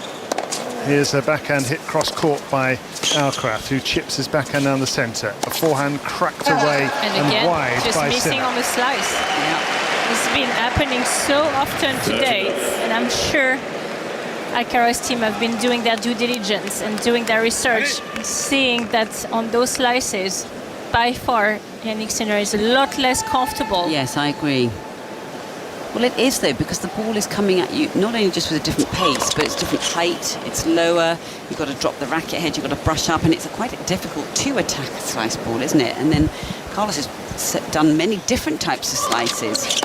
Forehand body serve by Alcaraz comes back at him with pace from Sinner. This is 30 love Alcaraz, who's 1 love down, and he nets his forehand as Alcaraz. Good hitting from the baseline by the man in the rusty orange shirt, sort of clay court coloured down the far end of the court. Yeah, it's just like Roland Garros clay, isn't it?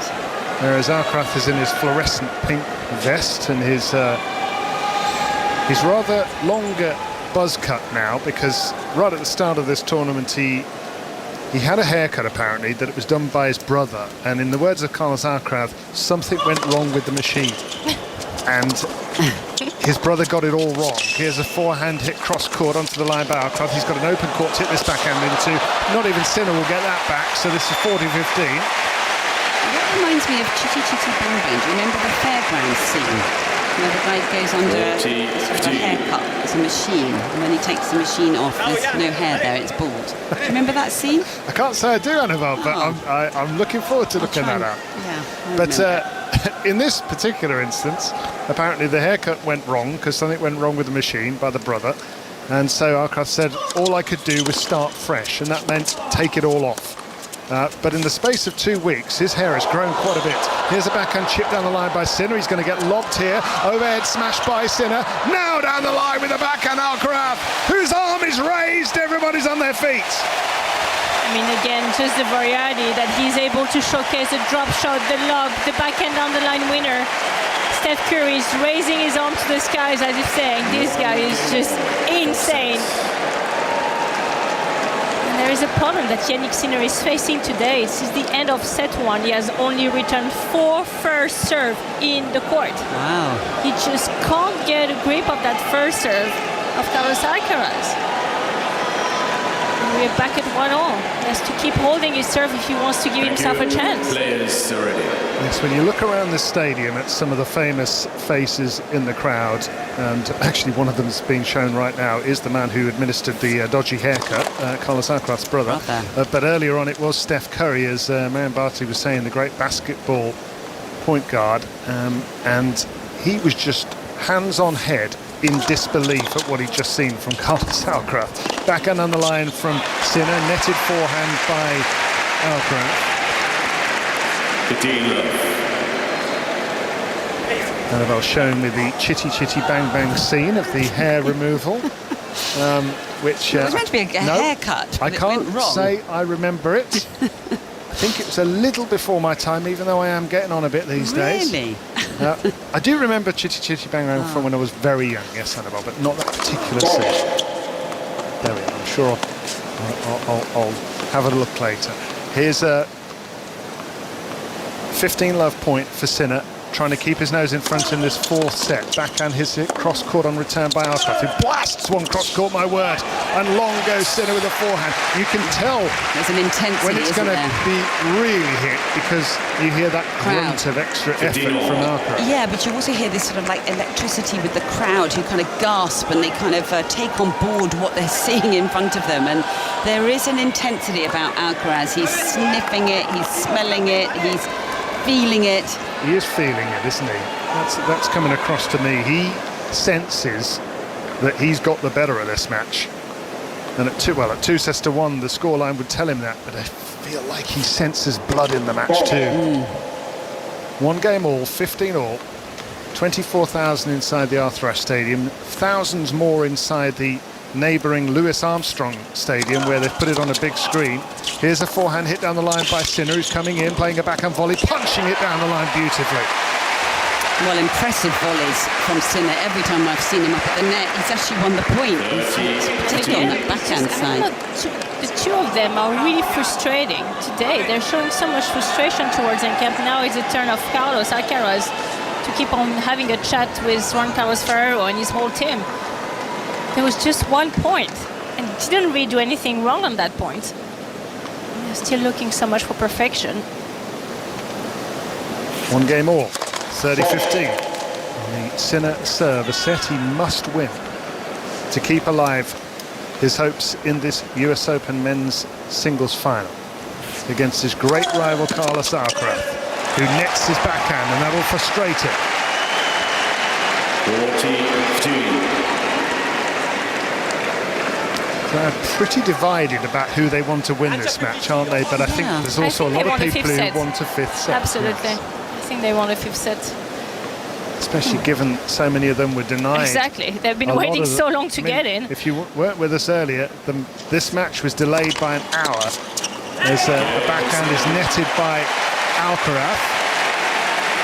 On the return, and Sinner takes the lead by 2 games to 1 as the players sit down. Alcaraz with a 2-1 advantage. And thousands of people having to come through additional security screening, including us in the early morning here in New York, because of the President's arrival and presence in the first 2 sets of this match. Although he left about 45 minutes ago, he hasn't come back to his seat. So maybe that's it. I can't see him coming back now, can you? I mean, that would be a very long cup of tea or whatever he's been up to in that box, but I can't see him coming back now. I mean, they do have nice food in those boxes, don't they? Maybe but, he's having a late lunch. Who knows? Yes, maybe. But anyway. I mean, we can still see all the Secret Service security being around the stadium.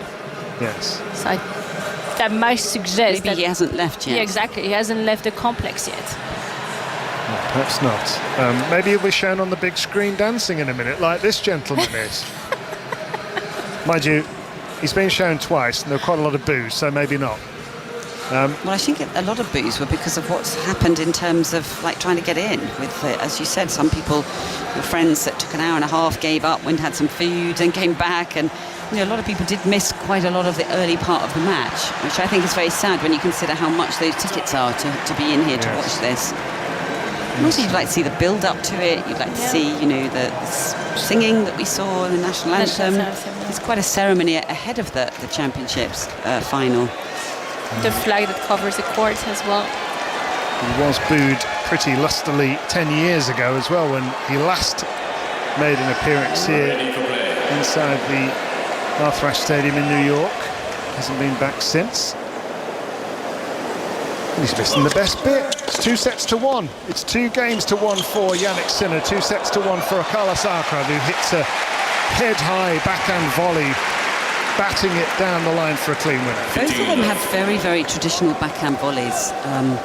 When you're double-handed on the backhand ground stroke, but then you make it up to the net, a lot of certainly the Spanish players are taught to take that left hand off, but we've seen Sinner doing that as well. But stunning technique for both of them on that shot.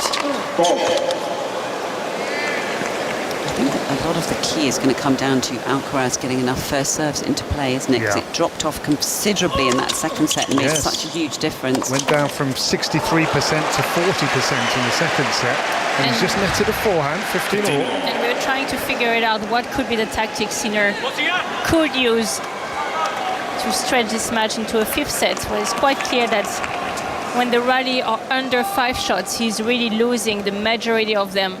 When those rallies are going over 5 shots, he's the one who are winning the most of the rallies. Wow, what a serve down the centre that is from Alcaraz. 131 miles an hour for an ace. But when Alcaraz is bringing so much heat from either the back of the court or the serve, it's very difficult to push those rallies over 5 shots. 54% of his serves have gone in for the match. Carlos Alcaraz, 51% for his opponent. Neither one that high, really.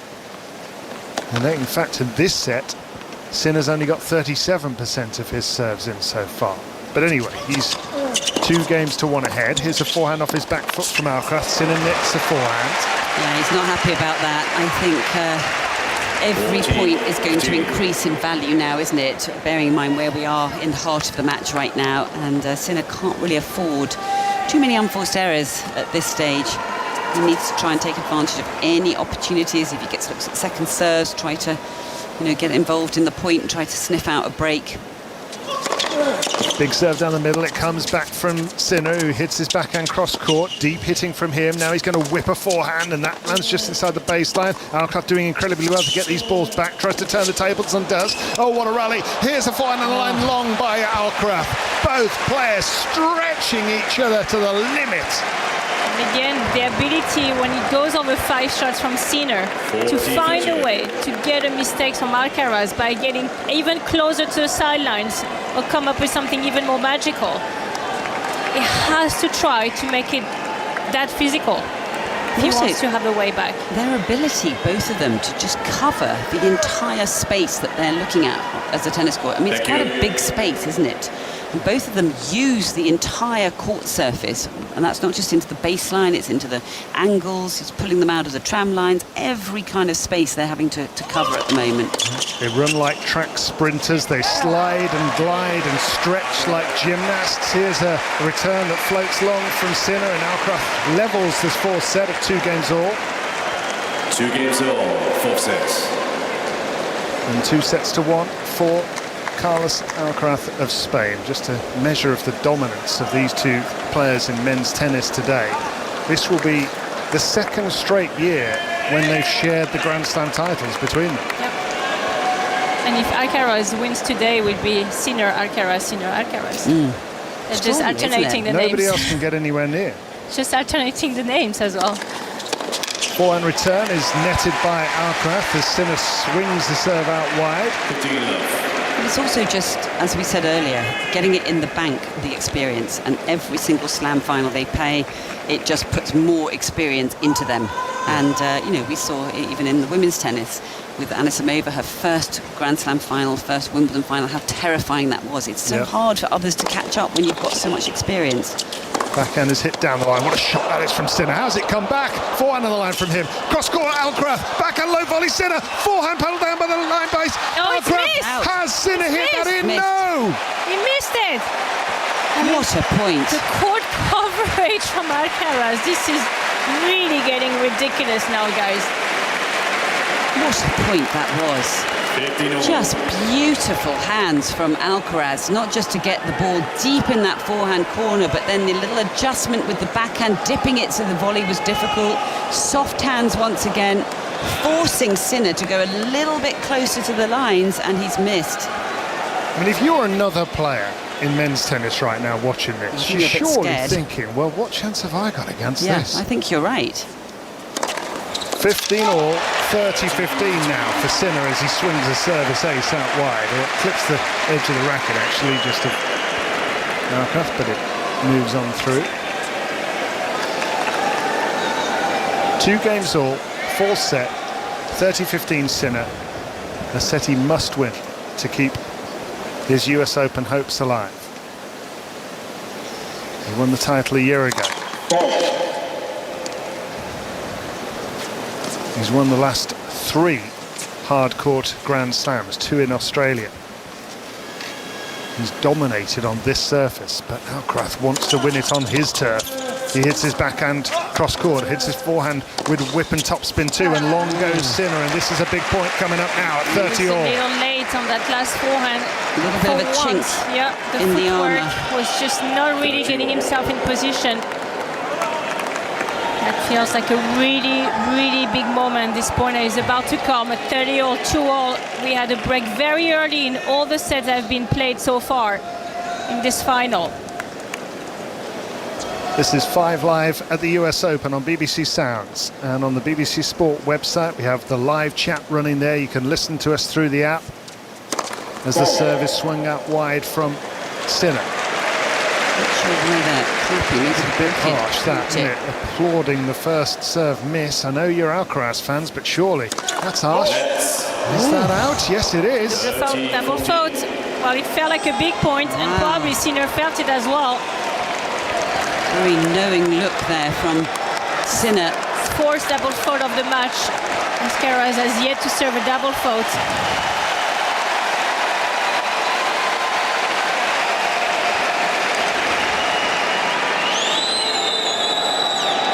Well, we were talking about how brave he's been with that second serve into the corners, Marion, but that particular moment maybe didn't quite give himself enough room.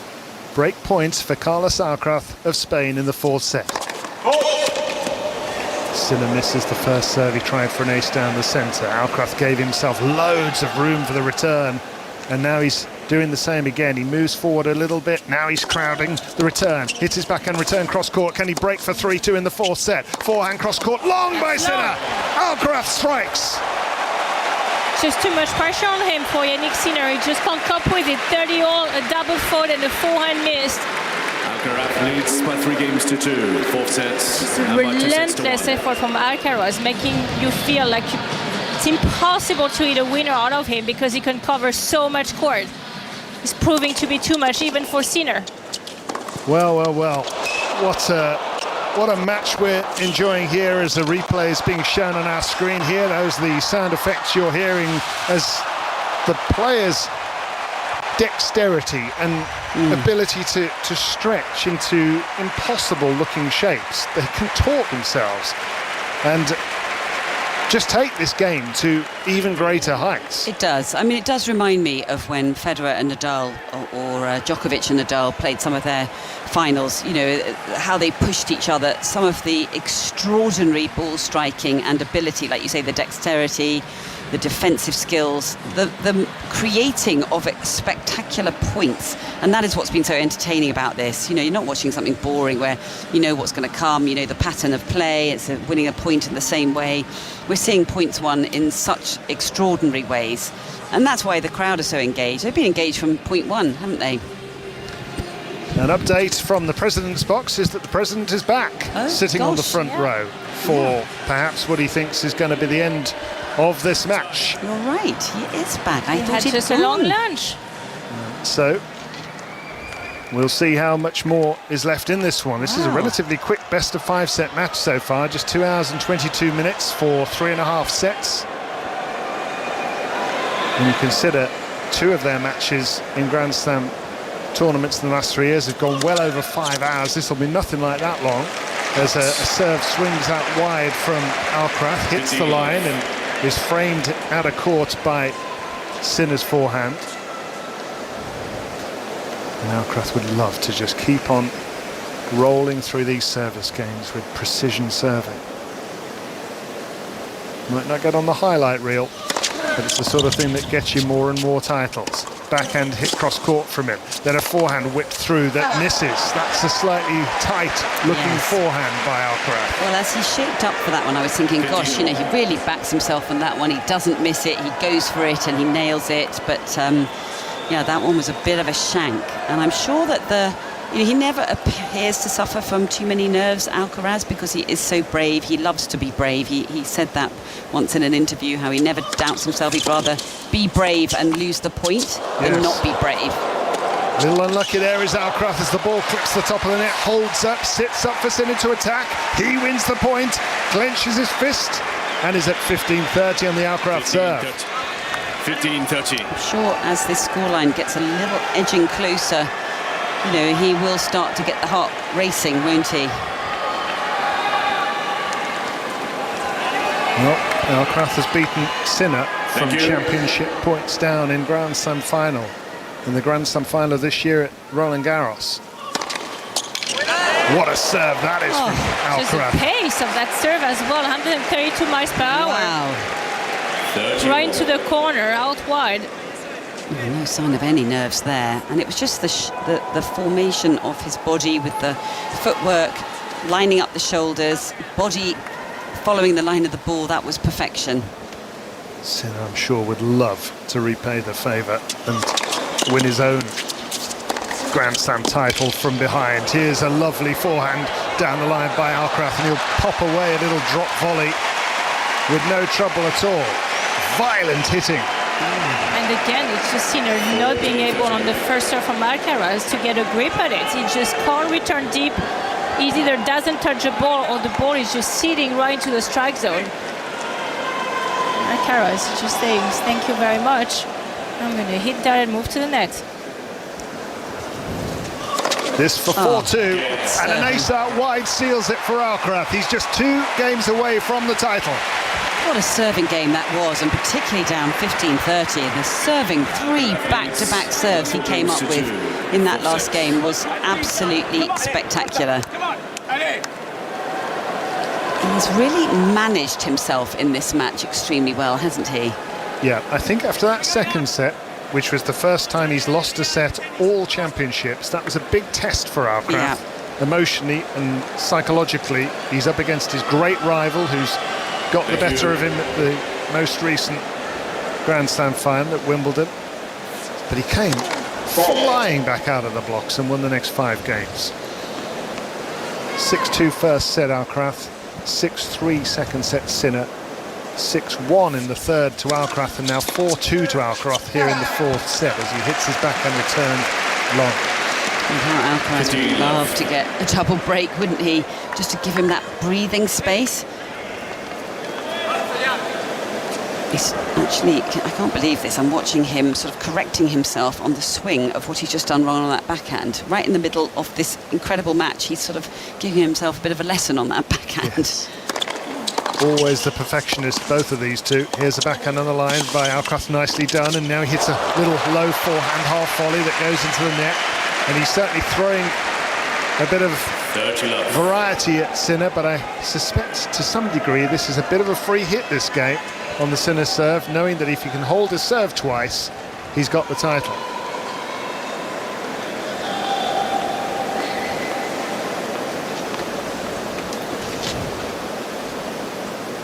Love. Sinner serves at 2-4 down in this fourth set. He needs to hold here, and he needs to find some sort of answer on the Alcaraz serve. Alcaraz crowding him, hits his forehand, return off the back foot long. This is looking like a comfortable service hold for Sinner. All all Alcaraz has to do now to win the trophy is just to hold his service game. Yeah. 2 more times and it will be his cup. I'm sure he's going to try to actually break another time Sinner. 40 love. Sinner is the only one of these two lost a set en route to this final. He did that a couple of times to the Canadian players, Denis Shapovalov and Felix Auger-Aliassime, that got through in the end. Here's Alcaraz hitting his forehand down the line. My word, that one moved like lightning. The pace he can create from the back of the court. This is just... Absolutely mullered that ball, didn't he? Yes, his eyes widen and he just lets rip. The execution, the speed of the arm and the racket going through the shot is just absolutely extraordinary. But he's very physically strong, isn't he? He's very compact in his physique, but you can see he's extremely toned and strong. Different physique to Sinner, actually, who's equally strong, but very sort of wiry. Yeah. It's more like a cyclist's physique, isn't he? Point for a third game in this set for Sinner. He's got it. Backhand long from Alcaraz, who strides back towards his chair.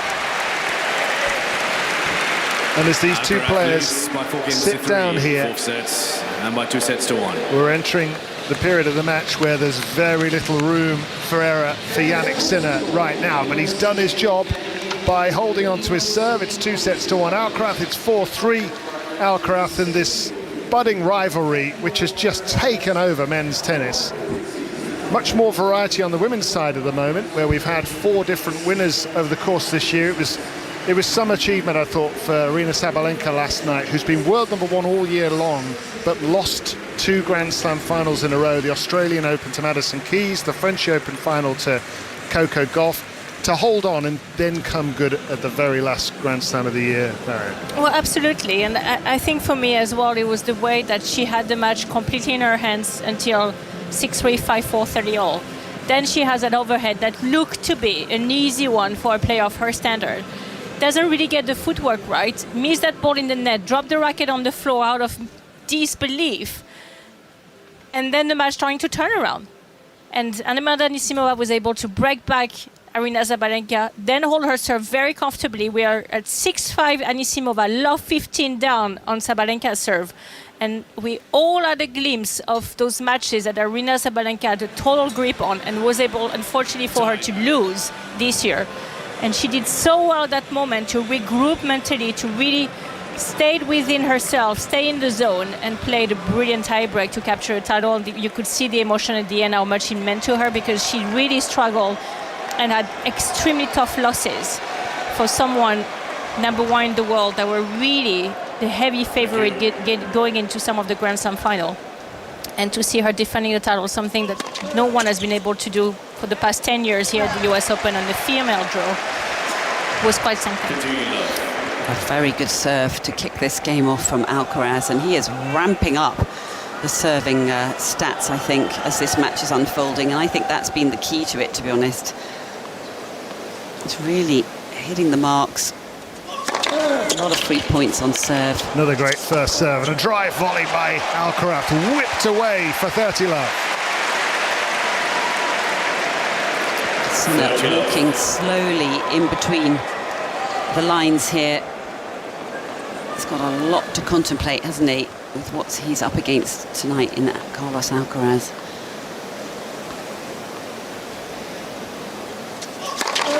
Oh, I mean, the serving couldn't be any better at the moment. That is actually 6 serves back-to-back, including the last game, where he's just nailed it.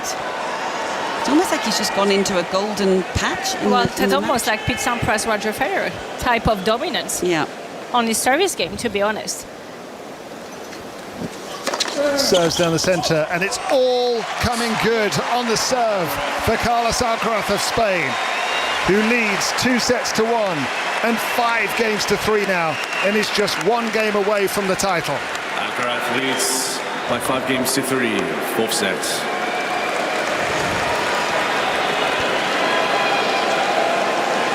Wow, what a service display that was. That was breathtaking. I thought it was brilliant from 15-30 down in the previous service game, and every single mark that he hit, varying the serves and giving Sinner no chance, keeping him guessing, occupying his mind. And actually, this is going to stress Sinner, isn't it? Absolutely. In talking about Aryna Sabalenka successfully defending this title, it's been the most difficult to defend of the lot, this of the 4 Grand Slam titles. Sinner trying to do it as he hits his forehand long and goes to love 15. No man has defended this title since Roger Federer 17 years ago. Federer won 5 in a row between 2004 and 2008. Nobody's defended it successfully since. And at 2-1 and 5-3 Alcaraz. And love 15. The Spaniard is just 3 points away from his second US Open title. A back and return is middle from him long. Well, I have a few numbers to give you because the way Alcaraz has been serving today, I mean, honestly, if he's starting to serve like Pete Sampras and Roger Federer, I don't know who is going to be able to beat him. But the players who has been most successful on their service game in previous tournaments and has been able to hold their service game for the longest has been Pete Sampras and Roger Federer in Wimbledon or the US Open. They've been only broke 2, 3 or 4 times. Alcaraz has been broke only 3 times the entire US Open this year. Yeah, that's good company to be keeping for Alcaraz, who hits his forehand down the centre, then a forehand on the line, but he's netted. It's 30-15 Sinner, who's at least trying to make Alcaraz answer the question of whether he can serve it out. Well, it didn't miss by much. That was a very well struck forehand from Alcaraz. It just clipped the top of the net over that high part of the net, but it was on track, wasn't it? It was going to be a screaming winner, perhaps. Carlos Ferrero can hardly watch. He's looking quite uptight in the box. No surprise there. He's living every moment of this match with his player, Carlos Alcaraz. 5-3 Alcaraz, 30-15 by Sinner, and a netted backhand again from Alcaraz, who I wonder whether the energy and the attention is just starting to turn towards the service game that he needs. Having ripped through his previous service game so impressively. He'll back himself.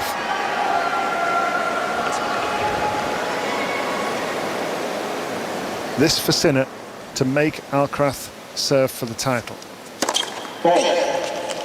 Swings the serve out wide and misses the sideline. Rectangular blue court with its green surrounds, with the orange-shirted Sinner hitting his backhand cross-court to the pink-vested Carlos Alcaraz, who watches the backhand go long and gets back to 40-30 on the Italian serve. Yeah, just a bit of a messy game, this. Yeah, it's just pulling backwards with the upper body on that last backhand. Sinner has been feeling so much pressure from the back of the court rallies, and he's just starting to feel a bit uncomfortable and rattled sometimes on shots that normally would never miss. Darren Cahill has been on his feet for several seconds there, just trying to catch the eye of Jannik Sinner, and I think get him to keep believing, keep him locked in, keep him thinking that this is still possible. The coach of Jannik Sinner, who hits his forehand cross-court, he's hit the line. Down the line goes Alcaraz with a forehand. Now a backhand down the line. He doesn't want to serve for it. He wants to break here, but he nets, and he'll have to serve for it, as Sinner bravely holds. Now it's going to be fascinating. We'll have a minute and a half of a sit down, and in a few seconds we are going to see if Alcaraz will put a serve display and a serve showdown like never before throughout this whole US Open, or if we have a final twist to this match. What's it like being a game away from a Grand Slam title, Marion? You know. It's a bit nerve-wracking, I have to say. I was not very good at my first time serving for it at Wimbledon. I got better at 5-4 rather than 5-2, but those I can't put myself in the same sentence as Alcaraz and Sinner. They're at another level, and I never played at that level. No, but you certainly did some things at Wimbledon there that we will never forget. Winning the Wimbledon title in 2013. It's a pleasure to have you and Annabelle here with us on 5 Live on BBC Sounds as this crowd gets ready to see whether Carlos Alcaraz can serve this out or whether Jannik Sinner, 2-1 behind and 5-4 behind, can mount the sort of comeback that his great rival produced at the French Open. I'd love to know what Carlos Alcaraz is thinking at the sit-down, because there's quite a lot of noise in the stadium. They have advertising going around on the boards. You know, there's just a lot of commotion and music. I'm sure he just wants to sit there very calmly and just think about things, probably trying to block all of that outside noise out. When he's first out, he's already got the balls and he's already standing on the line ready to serve, and Sinner hasn't even left the chair.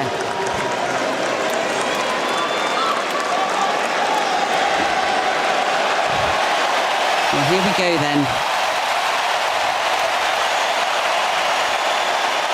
Sinner spins the racket in his hand. He taps the strings of his racket with his palm, as if to say, come on then, this isn't over yet. Please. Alcaraz nets his serve to underline that fact. Alcaraz serving for the title. Hits his serve down the centre onto the backhand. Now a backhand on the line by Sinner, who now winds up his forehand and goes cross-court. Alcaraz attacks with a forehand cross-court. What a shot by the cross-court forehand by Sinner, who's piling it on from the baseline. He hits his backhand cross-court. Alcaraz running all over the court. Forehand cross-court missed by Sinner. Wow. Alcaraz had to soak it up. Oh my goodness. He did such a good job hanging in there on that last point, defending, trying to get hold of the ball. He went for everything. Sinner on that first point, and probably Sinner thinking, well, a few months ago down in Roland Garros, it was me who was serving for the match at 5-4 in the fourth, and I end up losing it. It was like Sinner had a mallet in his hand. And one thing's for sure, please, Jannik Sinner is going to go down swinging. Oh, yeah. If he's going to lose this match, it won't be for the ones that are going for it. 15 love behind he is. He smashes a backhand down the centre, but Alcaraz steps around it and whips his forehand cross-court into the open court at 30 love. Brilliant, brilliant point by him. A fantastic second serve, and then just absorbed the pace with his legs and didn't hesitate, committed to that forehand, and he's missed a couple of those, but he just held on to his nerve and nailed it. Wow. Please, sorry. 2 more points required for Carlos Alcaraz to win this title. He serves huge down the centre. It still comes back. Backhand cross-court by Sinner, who keeps on challenging him. He hits his backhand on the line. Now he winds up his forehand. He's moving Alcaraz all over the place, and Sinner wins the point as Alcaraz goes long. And that was the fastest first serve from Alcaraz that he has served all final long at 134 miles per hour. And for the first time, that serve came back with interest. Yeah. Well, it's almost like Sinner is galvanising every ounce of everything he's got left in the tank just to throw at this next game. He's just trying to create anything he can, holding on by his fingertips. 30-15. Alcaraz serves onto the forehand. Good return. Drop shot Alcaraz. Oh. Here comes Sinner. He's missed the backhand cross-court. Oh my goodness, I cannot believe he's just How got that you can hit a drop shot like that at this moment of the match? I mean, this is insane stuff from Alcaraz and make it look so easy. It's one of the toughest shots to hit.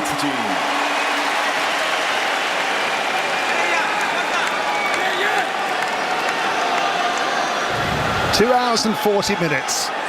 It's been a quick one by their standards, but it's been absolutely pulsating. Championship point for Carlos Alcaraz. He serves onto the forehand. He hits his forehand cross-court. Cross-court forehand blasted by Sinner to save championship points. Are we going to have a repeat of Roland Garros but reverse? Oh, I hope not. I hope yes, we're going to be in for an incredible match. Well, I'm not sure if my nerves could take that. Well. 3 championship points were saved by Carlos Alcaraz at the French Open. He went on to win. One has been saved by Jannik Sinner here. Here's a second. Alcaraz nets. Pushing a little bit on that last serve. He didn't wait for the crowd to settle before going for it. Can Alcaraz get over the line this time? He serves onto the backhand. No, he can't! That backhand is unstoppable! Down the line winner from Sinner. He saved 2 championship points. He didn't hit that shot all afternoon long. He kept on missing it. He's actually smiling. He was kind of laughing there after he hit that. Because he tried it over and over again and he couldn't get that shot going at all. chuckling to himself. Well, who can believe what we've just witnessed? Alcaraz blowing out air. 2 championship points saved. This is deuce. Forehand return by Sinner. Now he's got a backhand hit, but here comes Alcaraz underneath the lob. He smashes it away. Well, the problem when you go down the line with the return of serve from Jannik Sinner, if it's not a perfect shot. And now it's Alcaraz who's just put out a huge beaming smile after getting that smash in for another match point. I don't think I've ever seen somebody smile and grin like that before a match point. And indeed a championship point for the 3rd time for Carlos Alcaraz to win the US Open. He serves an ace! His arms are aloft!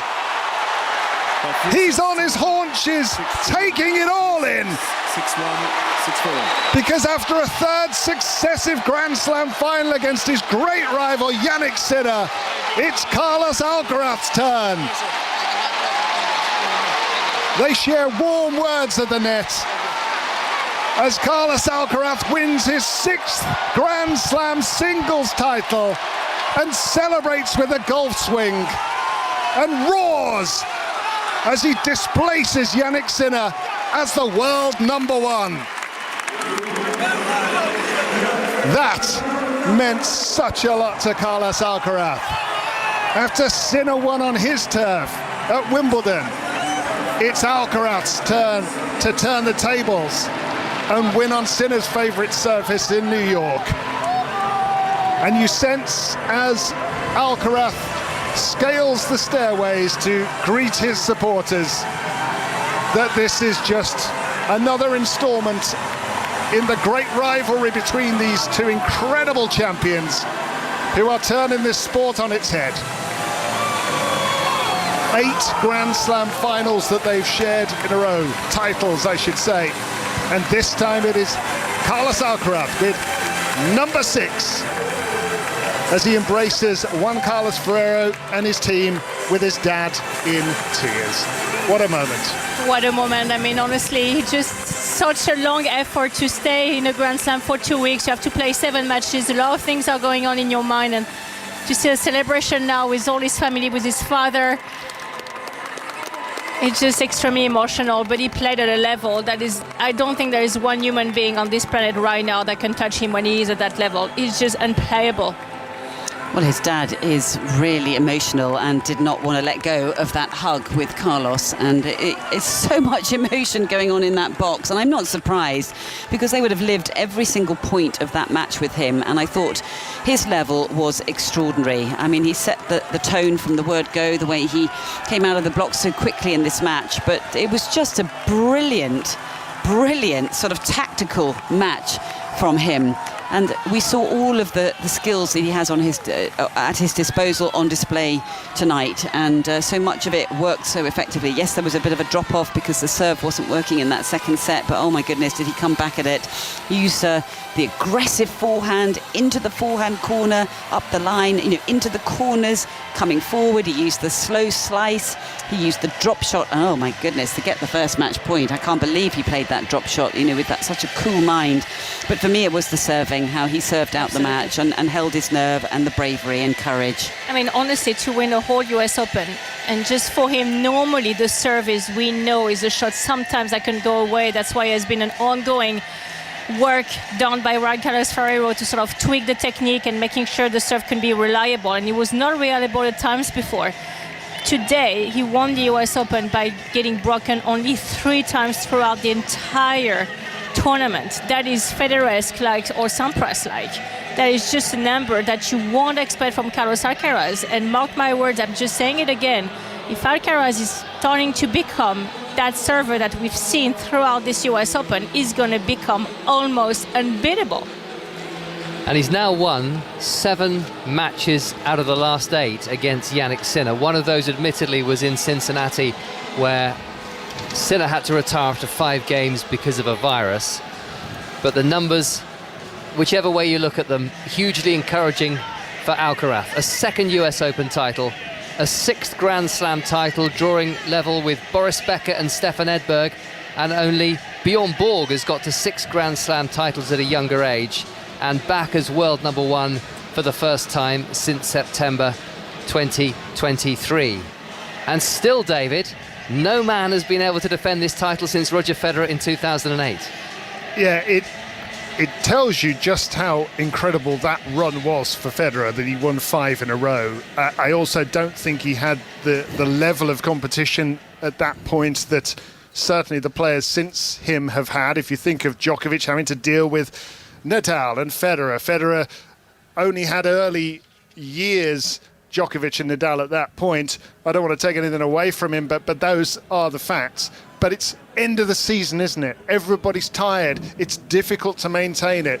And so, yeah, there's no guarantee that Carlos Alcaraz comes back here and defends this in a year's time. But I'd be very surprised if they're fully fit, if it's not these two in the final again. Jannik Sinner was playing the best tennis we felt going into the Wimbledon final, but given that Carlos Alcaraz had won the title 2 years in a row, people were perhaps hedging their bets. We felt this time that it was very much Alcaraz Annabelle who was playing the better tennis coming into the final, and actually the statistics bear that out, particularly on serve. Sinner landing 48% of his first serves to Alcaraz 61%.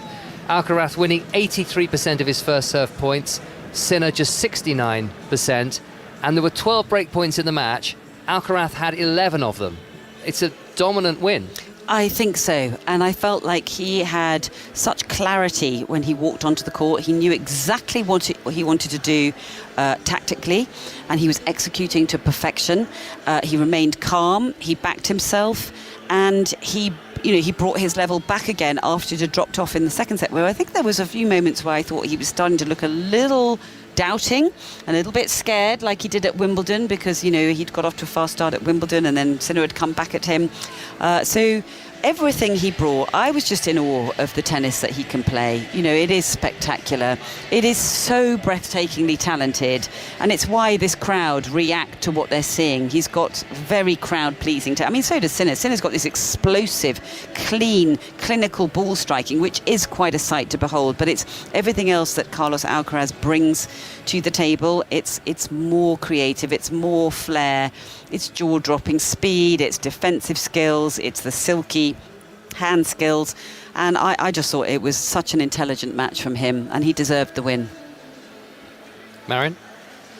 Yeah, absolutely. Again, today when Alcaraz is at that level, I just think it's almost impossible to hang with him. And it took him to drop a little bit, didn't take much, but 5% here and there for Jannik Sinner to be able to grab that second set. But you could tell that the numbers, and especially on the serve, really, that's what struck me the most. And on one side, Jannik Sinner really struggling to keep holding his service game, when actually Alcaraz was just steaming, rolling his service game. And for me, that has been really the difference. Time for the trophy presentation here on 5 Live. BBC Sounds, Stephen Nolan follows at the top of the hour, but Carlos Alcaraz has dethroned Jannik Sinner and become the US Open champion and the new world number one. From Court Sense in Bogota, and 14-year-old Daniela Sales from Performance Lab. The trophies are arriving on the stage. President Trump has remained for the trophy presentation, which will conclude with the 3-time champion Ivan Lendl handing over the trophy to Carlos Alcaraz. And now, joined by USTA Chairman of the Board, President and interim co-CEO Brian Vahaley, celebrating the 40th anniversary of the first of his 3 consecutive US Open men's singles championships. Please welcome Ivan Lendl. Ivan Lendl, wearing a very smart suit, is commiserating with Jannik Sinner and now making his way up onto the stage. Gleaming white trainers to go with that grey suit.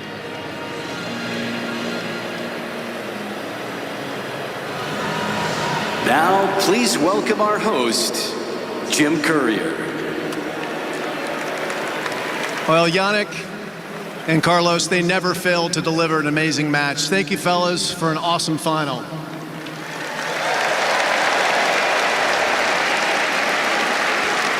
And thanks to all the players and all the fans who have made this such a phenomenal US Open.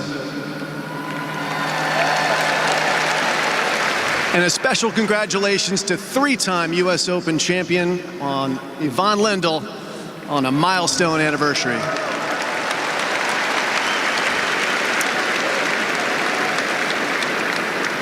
Also joining us on stage, on behalf of presenting sponsor JP Morgan, please welcome the CEO of the Global Private Bank at JP Morgan, David Frame.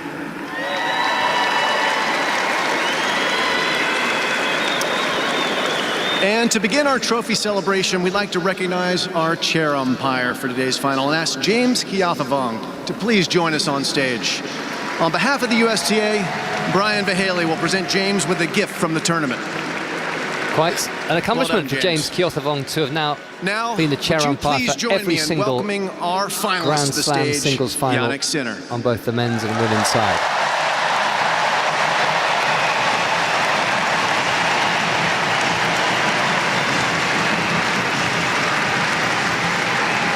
Congratulations on a fantastic tournament, Jannik. The microphone is all yours. Hello, everyone.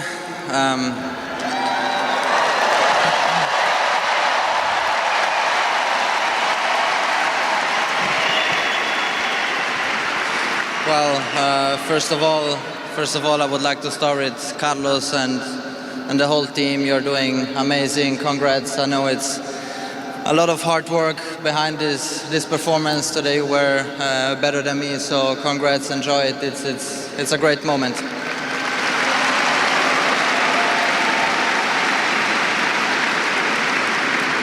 And then, of course, my team.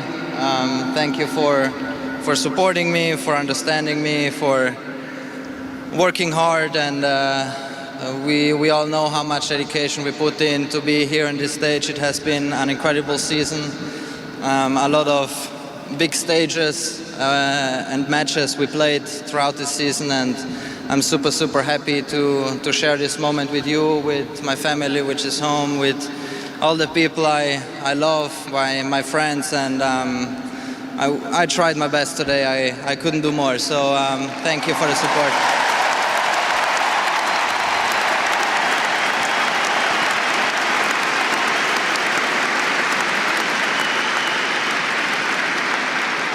And then, of course, I would like to thank everyone who make this place very special. Behind the scenes, I know how much work you put in. I know this is your last year, so it has been an incredible run. You always try to do your best for us, and we all are very sad that you won't be here next year, but thank you so much. Obviously also the ball kids and the ball boys. It has been a very...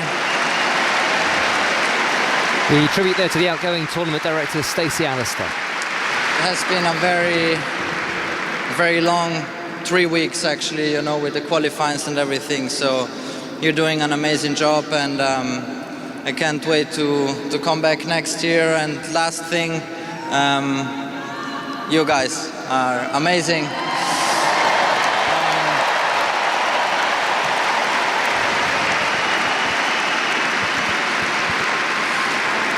Seeing a packed stadium, not only in the finals, but starting from much earlier in the weeks, and you make this place so special. And I know you are very important people, and everyone is here, so we are all very happy to stand here on the court. We all try our best to make this the best show possible. So thank you so much, and see you guys next year. Thank you. And now, Brian Vahaley will present the finalist trophy to Jannik Sinner. A silver tray for Jannik Sinner, champion here last year,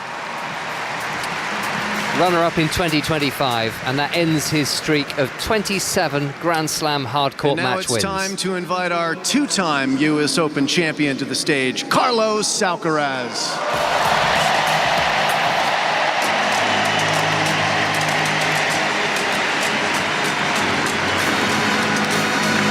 Alcaraz comes forward.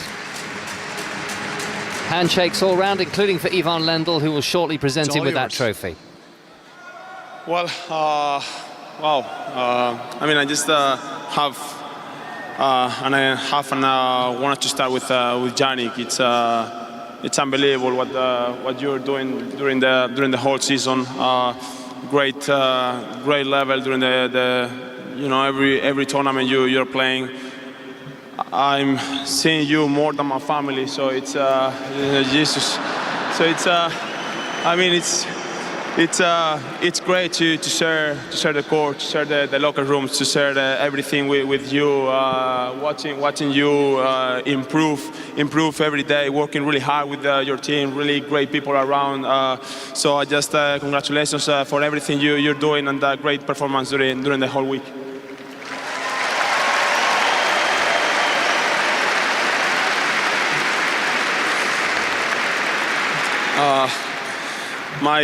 My team, my family. I'm lucky.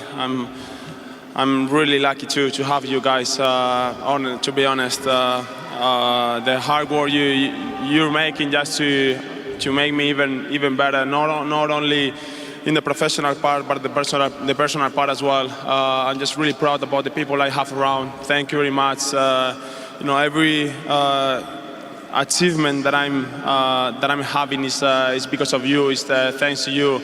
So this one is not less. This one is also yours. So I just want to say thank you, my team. I'm really lucky to have part of my family here as well. My brother, my uncle, my father. I love you. My mom, my little brothers that are at home watching. I love you as well. And it's great the support I'm receiving for you. So thank you very much.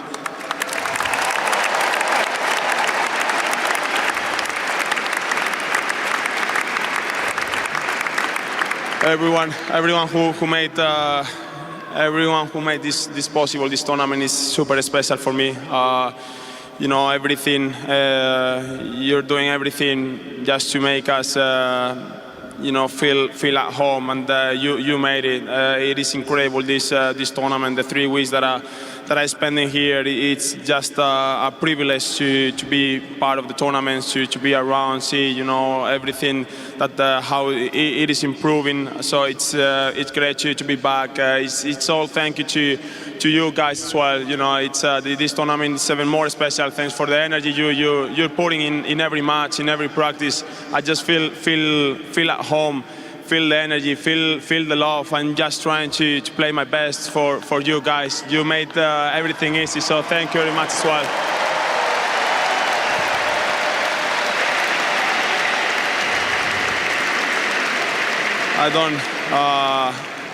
I don't want to leave without saying anything to Stacey. You made everything easy for us since the first time that I came here. You behavior to us was unbelievable. Was great. I remember your treatment was incredible. I just want to say thank you for the run you have had here. Everything you have done, it is amazing. So I just from the bottom of my heart, I just want to say thank you and see you soon. Thank you, guys.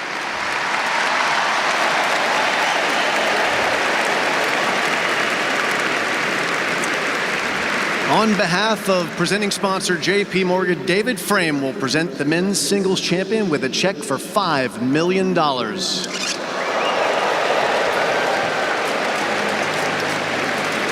check is in the hand of Carlos Alcaraz. Ivan Lendl will present the champion's trophy to Carlos Alcaraz. Take it away, Ivan. The glittering silver cup is ready. Ivan Lendl is ready. Another handshake for the champion for a second time, and a Grand Slam level for a sixth time. 2025 US Open men's singles champion. Carlos Alcaraz lifts the trophy 3 years after he won it for the first time, 3 years after he became world #1 for the first time, then as a teenager, now as a 22-year-old. He's already collected 6 Grand Slam titles. And given that recent history has shown how players can win Grand Slam titles in their mid-30s, we just wonder how many more he can win and how many more Jannik Sinner will win. He has 4 to his name, 24 years of age, but still quite possibly at least a decade at the highest level, a level that the rest of the world will be desperately trying to come close to in the Grand Slam year of 2026. Sinner, very smiley, I would say, a very gracious loser. Perhaps felt Marion as if it just wasn't going to be his day today, especially when we saw that third set, which went to Alcaraz by 6-1. I wonder if Jannik Sinner felt that the writing was on the wall and Alcaraz was just too good.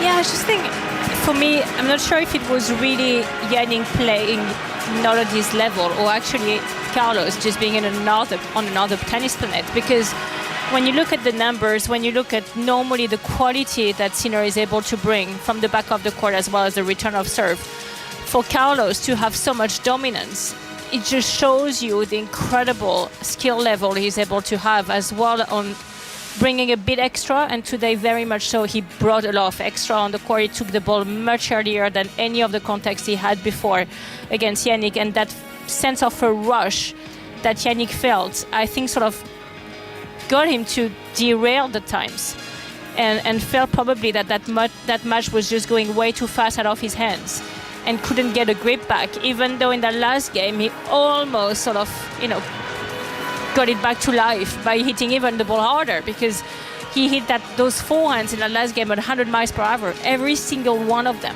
So really went for broke in the last game, was able to save too much point. But I just think for Carlos Alcaraz, even though maybe before he had some painful losses on a hard court, because maybe of sometimes as well his mind going off ever slightly, having some moments when during 10-15 minutes not really completely present on the court.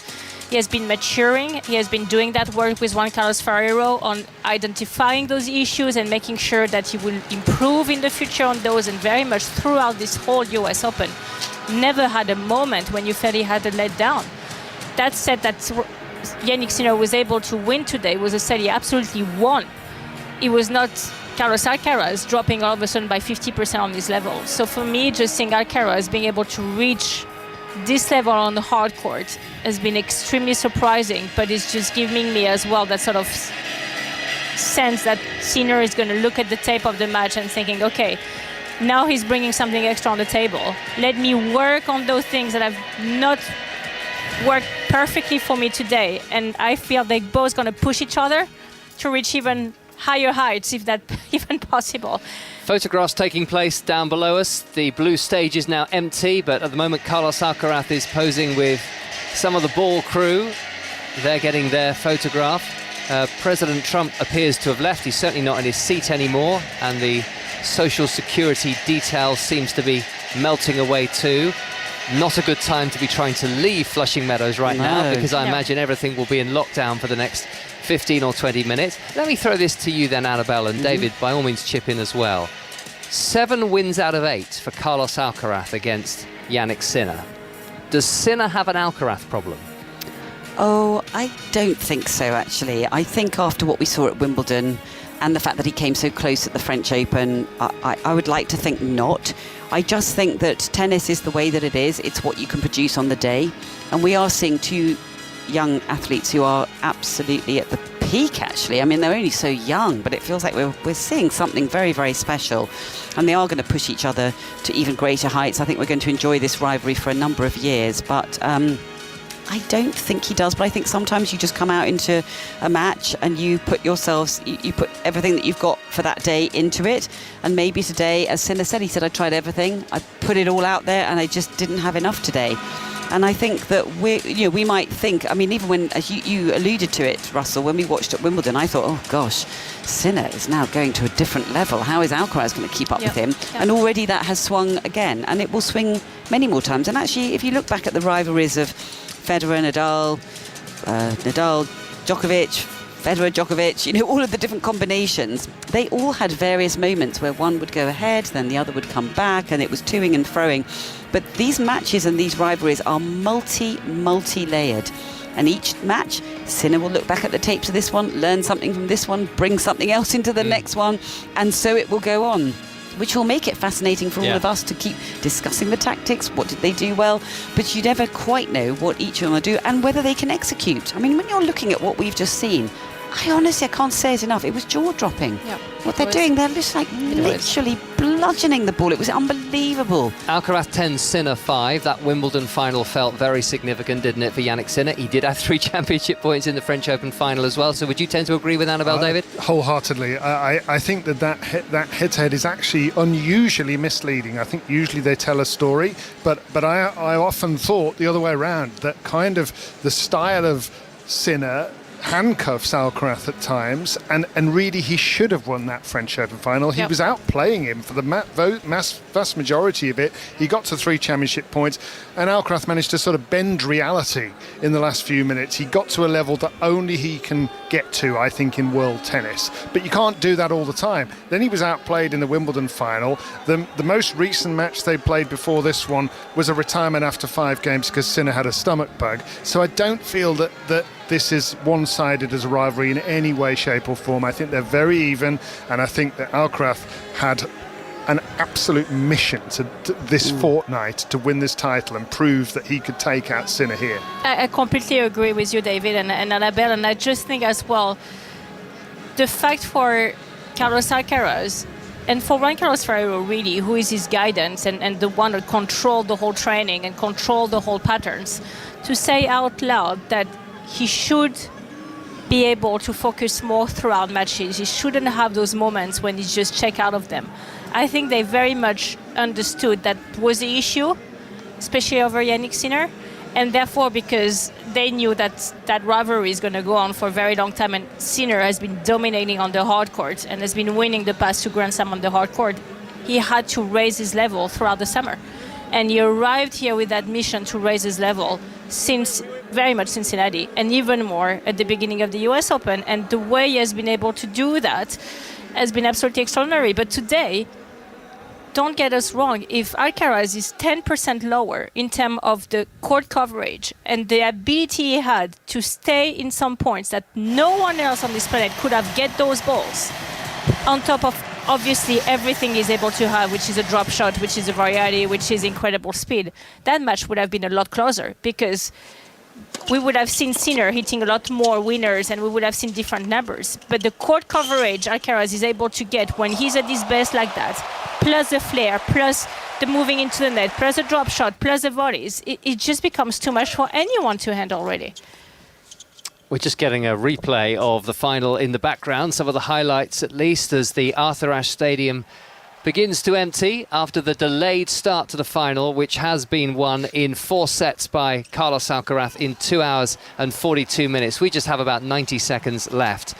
The next Grand Slam is still over 4 months away, so we don't have to worry too much about the Australian Open. But, David, when Carlos Alcaraz arrives, he will be chasing the Grand Slam, won't he? It's the only title that is so far to elude him. Yeah, over the course of his career, if he can achieve that at such a young age, it would be extraordinary. I fully expect both of these 2 players to achieve that over the course of their careers.